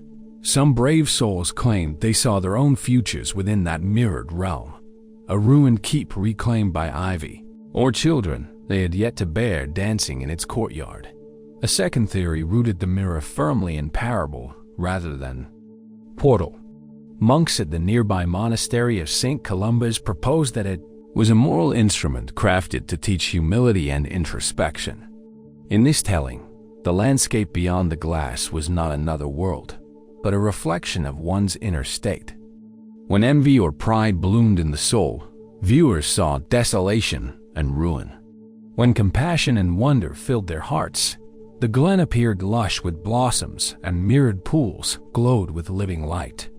According to the monks, Lady Moira's pale-robed figure was her own anima, her innermost self striving for purity beyond worldly ambition.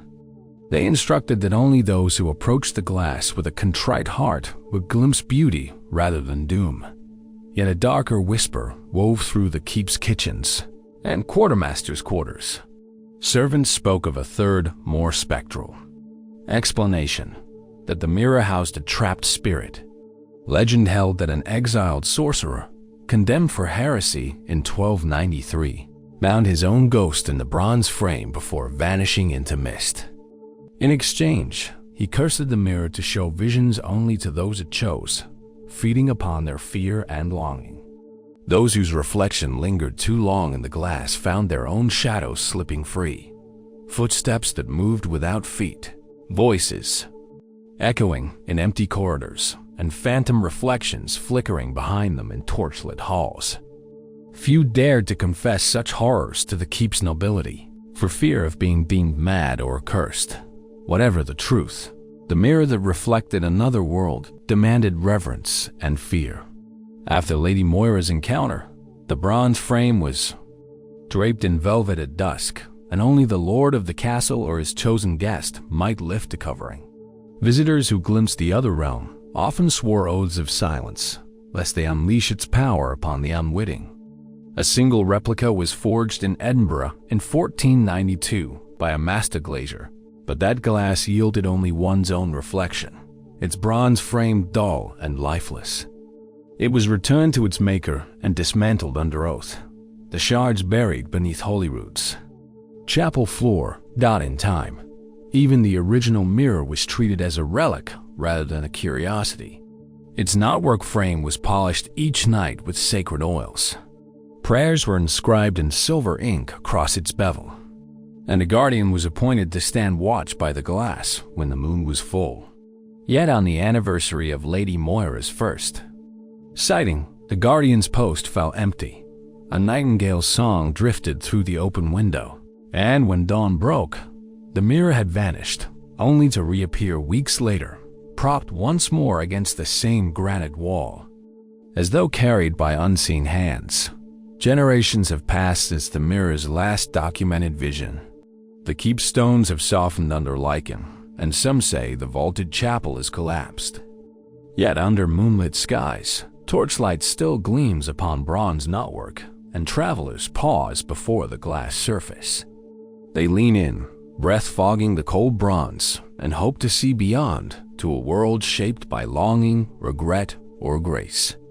And whether portal or parable, the mirror that reflected another world endures as testament to the fragile boundary between what is and what might be, reminding all who dare its gaze that reflection can reveal both destination and desire, bridge to next. And what of things never seen, but only heard? Beneath the cobbled courtyard of the old Bavarian fortress of Rothenburg, hidden behind rusted iron portcullis and damp stone, lay the Whispering Vault, a circular crypt hewn into the living rock and sealed for centuries. Its entrance was a simple arch of limestone blocks, blackened by time, bearing no inscription save a single carved spiral.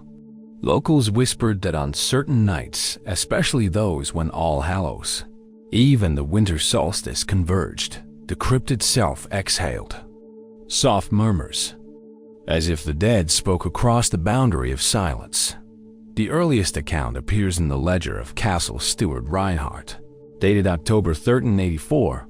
He described unsettling sounds drifting through the keep's corridors. At midnight, soft as moth wing and distant as an echo, he wrote, words tumble and twist half-heard names, half-formed pleas before, vanishing like breath upon glass. When Reinhardt gathered guards to inspect the vault, they found the heavy door sealed by iron bands, each stamped with the crest of a long-dead noble. Yet through the keyhole, they heard the murmur, a cluster of voices indistinct yet urgent, weaving through the dark like secret currents. Scholars from nearby Würzburg hurried to study the phenomenon. By lamplight, they staked out the archway night after night, transcribing every phoneme that drifted out. Ava, Heim, Son, Verze, names and fragments that felt both familiar and unknowable. They hypothesized an acoustic corkstone, chambers tuned like pipes, where the wind funneled through narrow vents and generated low-frequency hums. But detailed mappings of the fortress failed to reveal any such conduits. Woodcutters even felled an ancient oak above the vault to test whether its roots fed hidden cavities. Yet the whispers persisted undiminished. A second tradition, passed among the keep's servants, attributed the vault's murmurs to a pact of conscience. Generations before, it was said, the first Count von Rothenburg had condemned his own brother for treason, sealing him alive within the crypt. On the night of his burial, the Count's knights swore they heard his final confession, soft words of betrayal and sorrow echoing beneath the ramparts. In penance, the Count decreed that the vault remain sealed forever, its door to be opened only by a worthy heir seeking forgiveness. To this day, the voices are believed to be the brother's soul, bound by oath and guilt, whispering his regret to any who will listen. A third, darker account emerged from the keep's chaplain, Father Matthias, whose dreams were haunted by the vault's speech. He taught that the crypt was consecrated not by Christ's name, but by a curse and invocation of shadow spirits by a clandestine cult seeking immortality. According to Forbidden's texts he found in the cathedral archives, the cult had bound its secrets to the stones, ensuring that the dead would guard their mysteries with voice alone. Those voices, Father Matthias warned, were lures. Each whisper carried a promise of hidden knowledge, yet drew the listener ever closer to madness. He recorded that scribes who transcribed too many fragments fell silent or vanished entirely, their quills lying broken upon deserted desks. Whatever its origin, the Whispering Vault shaped the lives of Rothenburg's inhabitants.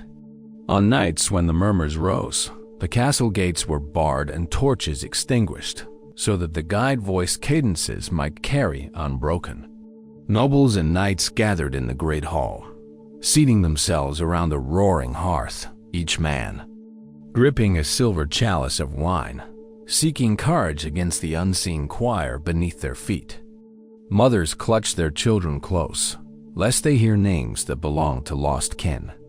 Scholars penned careful glosses of each uttered fragment, hoping to piece together the narrative, yet each morning found their notes reduced to shadows of words. One autumn, in 1421, Countess Gertrude resolved to confront the vault's voices. She donned a priest's stole, carried a cross of polished ash, and by torchlight and prayer opened the sealed door with trembling hand. Within lay a single stone dais, upon which rested a weathered wooden chest bound in iron. As she approached, the murmurs swelled into a chorus of sorrow, pleas for mercy, cries for truth, and the repeated name Heinrich. The Countess' voice, steady, recited the litany of forgiveness, pressing the cross to the chest's lid. At her words, the voices stilled, and the vault fell silent as deep water. She sealed the door once more, her tears mingling with whispered prayers, convinced she had freed more than a soul, that she had granted rest to guilt itself. Yet the silence did not last. On the next All Hallows Eve, beneath a dark moon, the murmurs returned, gentler yet no less insistent. This time, they spoke not of confession, but of stories tales of lost loves, broken oaths, names of places no map recorded. Listeners swore. They felt fingers brush their cheeks, as though the voices sought to guide them into the vault's darkness. Some ventured inside, only to find the chest open and empty, the dais bare. Others claimed to glimpse a figure in the shadow's pale, cloaked and motionless, vanishing when torches fell upon his face. Over centuries, the vault remained both menace and marvel. Alchemists visited, leaving flasks of distilled water to capture the echoes. Priests held exorcisms, sprinkling holy water across the threshold. Poets composed verses in tribute to the unseen choir. Yet none could still the whispering, nor fully interpret its secret tongue. Even the chest's contents remained a matter of speculation: letters, bones, or perhaps the guilt of a kinslayer lost to time and the crypt's sealed embrace. Today, Rothenburg's guides still warn travelers. Listen well, but do not linger. At midnight, on quiet nights, if one stands upon the courtyard's flagstones and cups a hand to the ear, faint voices drift upward half-shadows of speech, memories echo cast in stone. They speak of hearts unburdened, of truths unsaid, of bargains made and broken. And in their murmur lies a reminder that some confessions cannot rest in earth or ink, but must be voiced again and again until forgiveness itself learns to speak.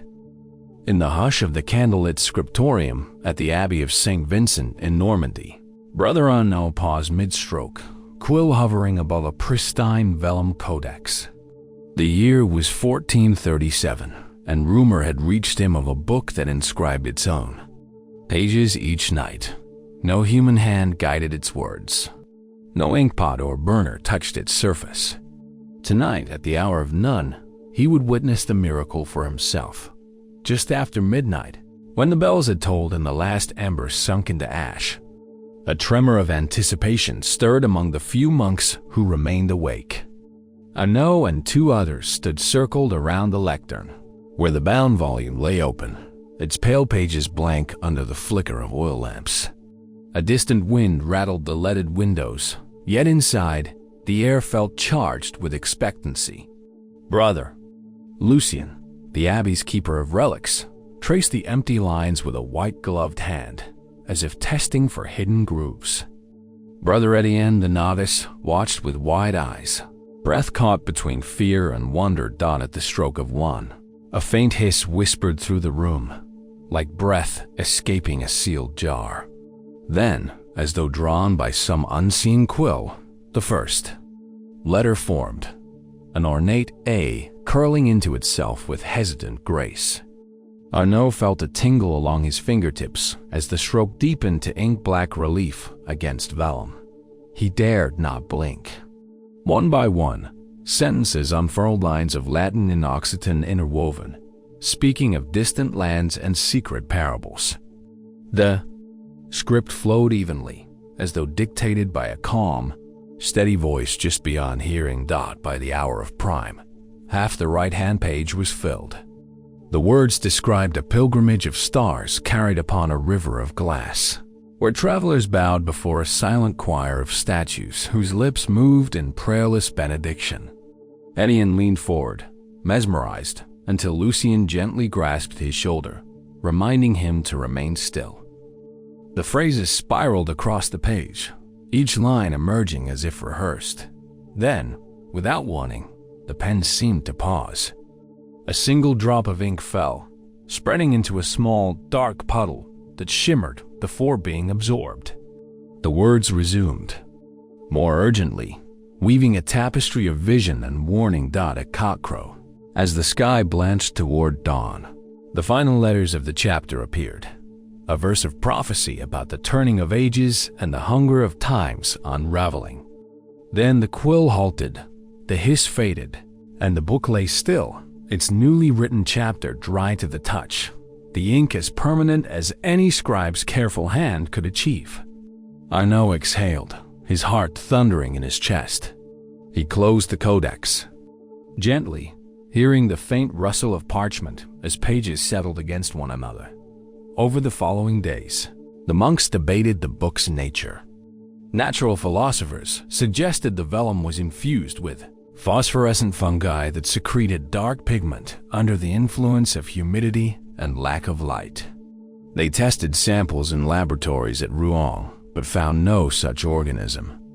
Illuminators from Chartres tried to replicate the process with combinations of lampblack, gum arabic, and egg tempera, yet none produced self-writing vellum. Their failures only deepened the book's mystery. A second tradition spoke of a hermit named Per, Gabriel, who decades before had wandered into a desert hermitage in Arabia, studying manuscripts copied by angels. He returned to Normandy with a handful of blank parchments bound with camel leather and sealed with prayers. In his final testament, he vowed that those parchments would transcribe divine truths in their own time, ungoverned by mortal will, when Poor Gabriel died. The parchments vanished, only to reappear years later in St. Vincent's scriptorium, bound by Brother Martin the Scholar, who recognized the script's uncanny regularity. Yet a third, more spectral theory insisted the book was a vessel for the words of the departed. Servants spoke in whispers of how, in the vault beneath the abbey, lay the bones of Brother Pierre, a martyr whose last act was to compose a treatise on resurrection. Some claimed his spirit lingered, inkwell in hand, compelled to continue his work. On nights when his feast day aligned with the moon's ascendancy, the codex overflowed with script, as though his voice, revived, spoke again to the living.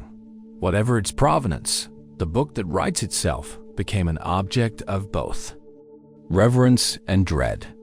Pilgrims came bearing wax seals and fine parchment, hoping to read its latest chapter and carry its words on to distant courts. Kings requested copies of its prophecy, only to find that any transcript made by mortal hand faded within days' ink, vanishing like footprints in sand. Monks who read too deeply fell into trance, repeating verses in their sleep and waking with eyes glazed, as though some portion of their soul had been scribed onto the vellum. The codex advanced one chapter each. New Moon, its contents forming a living chronicle of hidden truths and veiled warnings. Arnaud noted in his journal how the script sometimes addressed him directly, admonishing him to guard the book against those who sought to exploit its power. He bore the weight of that trust with solemn pride, keeping the volume beneath a silver mesh and permitting its pages to be viewed only during nightly vigil dawn. By the time of his death, Arnaud's hair had silvered, and his eyes carried the memory of countless midnight watchings. He passed the responsibility to Brother Lucien, who swore upon the codex itself to preserve its secret until Judgment Day. And so, generation after generation, the book that writes itself endures, its chapters unfolding in the hush of midnight, scripted by an unseen hand, bound to the rhythms of moon and memory, whispering truths that no mortal might fully grasp. Bridge to next. But when stories end, what lingers is silence. In the velvet hush that settles upon the world when candles gutter to their final glow, the monastery of Saint Remy holds its breath. The year is 1442, and the grand lanterns that line the cloister's arched walkways have long since dimmed. Only silver moonlight seeps through the lancet windows, pooling upon flagstones worn by centuries of sandal and shoe. Within the echoing nave, the last incense curl drifts upward into shadow. It is the hour of the unanswered, the ordained moment when all mysteries, great and small, gather in silent vigil. Each of the prior 30 enigmas has unfurled its secret. Before holy and profane alike, from roads that sing beneath mist to books that bleed their own words. Now, in this vaulted chamber, remains only what defies both parchment and prayer, the lingering questions that slip through reason's sieve. Here stands a simple altar of black marble, its surface polished by touch and time. Upon it rests a solitary taper, its wick aflame with a pale phosphorescence rather than mortal fire. Its light breathes gently, casting wavering patterns across the walls, as though the light itself hesitates to speak the final truth. Pilgrims and scholars, monks and wayfarers, those drawn by curiosity and those seeking solace sit in a ring of quiet expectancy.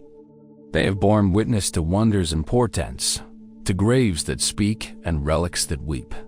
Yet now their faces, framed by hood and halo of silvery light, reflect a shared stillness. No one moves.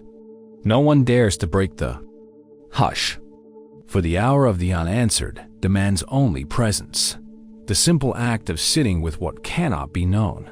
From the rear of the nave, the abbot emeritus approaches, staff in hand and eyes distant with remembrance. He pauses before the altar, lays a single white rose at the taper's base, and kneels. His prayer is wordless, a bow of head that gathers every plea and wonder lodged within human hearts. Around him, voices drop their final syllables, their hymns dissolving into breath. The hush grows dense, as if the stones themselves lean forward to hear a whisper that never comes. In that stillness, each traveler revisits their own enigma. The mirror that opened to other worlds asks, which reflection is truer, the one seen, or the one felt? The hourglass that flows upward demands, can time's river be unspooled, or must all moments vanish into the tides of memory? The tapestry that rewove itself each night wonders, what threads bind past to present when fabric itself forgets its loom? And now, assembled here, they realize these questions bear no final answer. They exist for their own sake, like notes in a chord forever unsung. Above, the rose window's tracery flickers with moonbeams, casting fractured colors upon the congregation. Rubies bloom like quiet embers. Sapphires glimmer like distant seas. Emeralds pulse like living breath. Each fragment of glass holds an echo of every story told within these walls of lost villages that drift between worlds. Of saints who wept in molten ice, of cloaks that swallowed shadow, and vaults that murmured confession. And yet, these echoes converge only in this hour when light and dark share space and purpose. A single monk rises. He carries a small leather-bound book filled with blank pages. He places it beside the rose, its cover unmarked, save for a tiny symbol of an open eye. When he speaks, his voice is soft as dusk. Let these pages remain empty, that they might hold the question rather than the answer. He closes his fingers around the book, then sets it down again, sealing its promise. The gesture feels like the breath before sleep, the moment when consciousness surrenders to dream, embracing uncertainty as sanctuary. Then the taper flares once, as if inhaling every doubt and yearning. The flame stretches toward the vaulted ceiling, depositing a drop of golden wax upon the altar. That drop cools in silence, a silent testament to the hour's sacredness. No prayers follow. No chants resume. Instead, the assembly remains in quiet, awe, touched by the remembrance that some mysteries exist only to be carried, never solved. Outside, the wind shifts in the cypress grove. A lone nightingale begins its song, a single note trembling through moonlit air. The sound drifts through arched windows and into the nave, weaving among the silent forms. It is neither call nor answer, but the living bridge between seeker and unknown.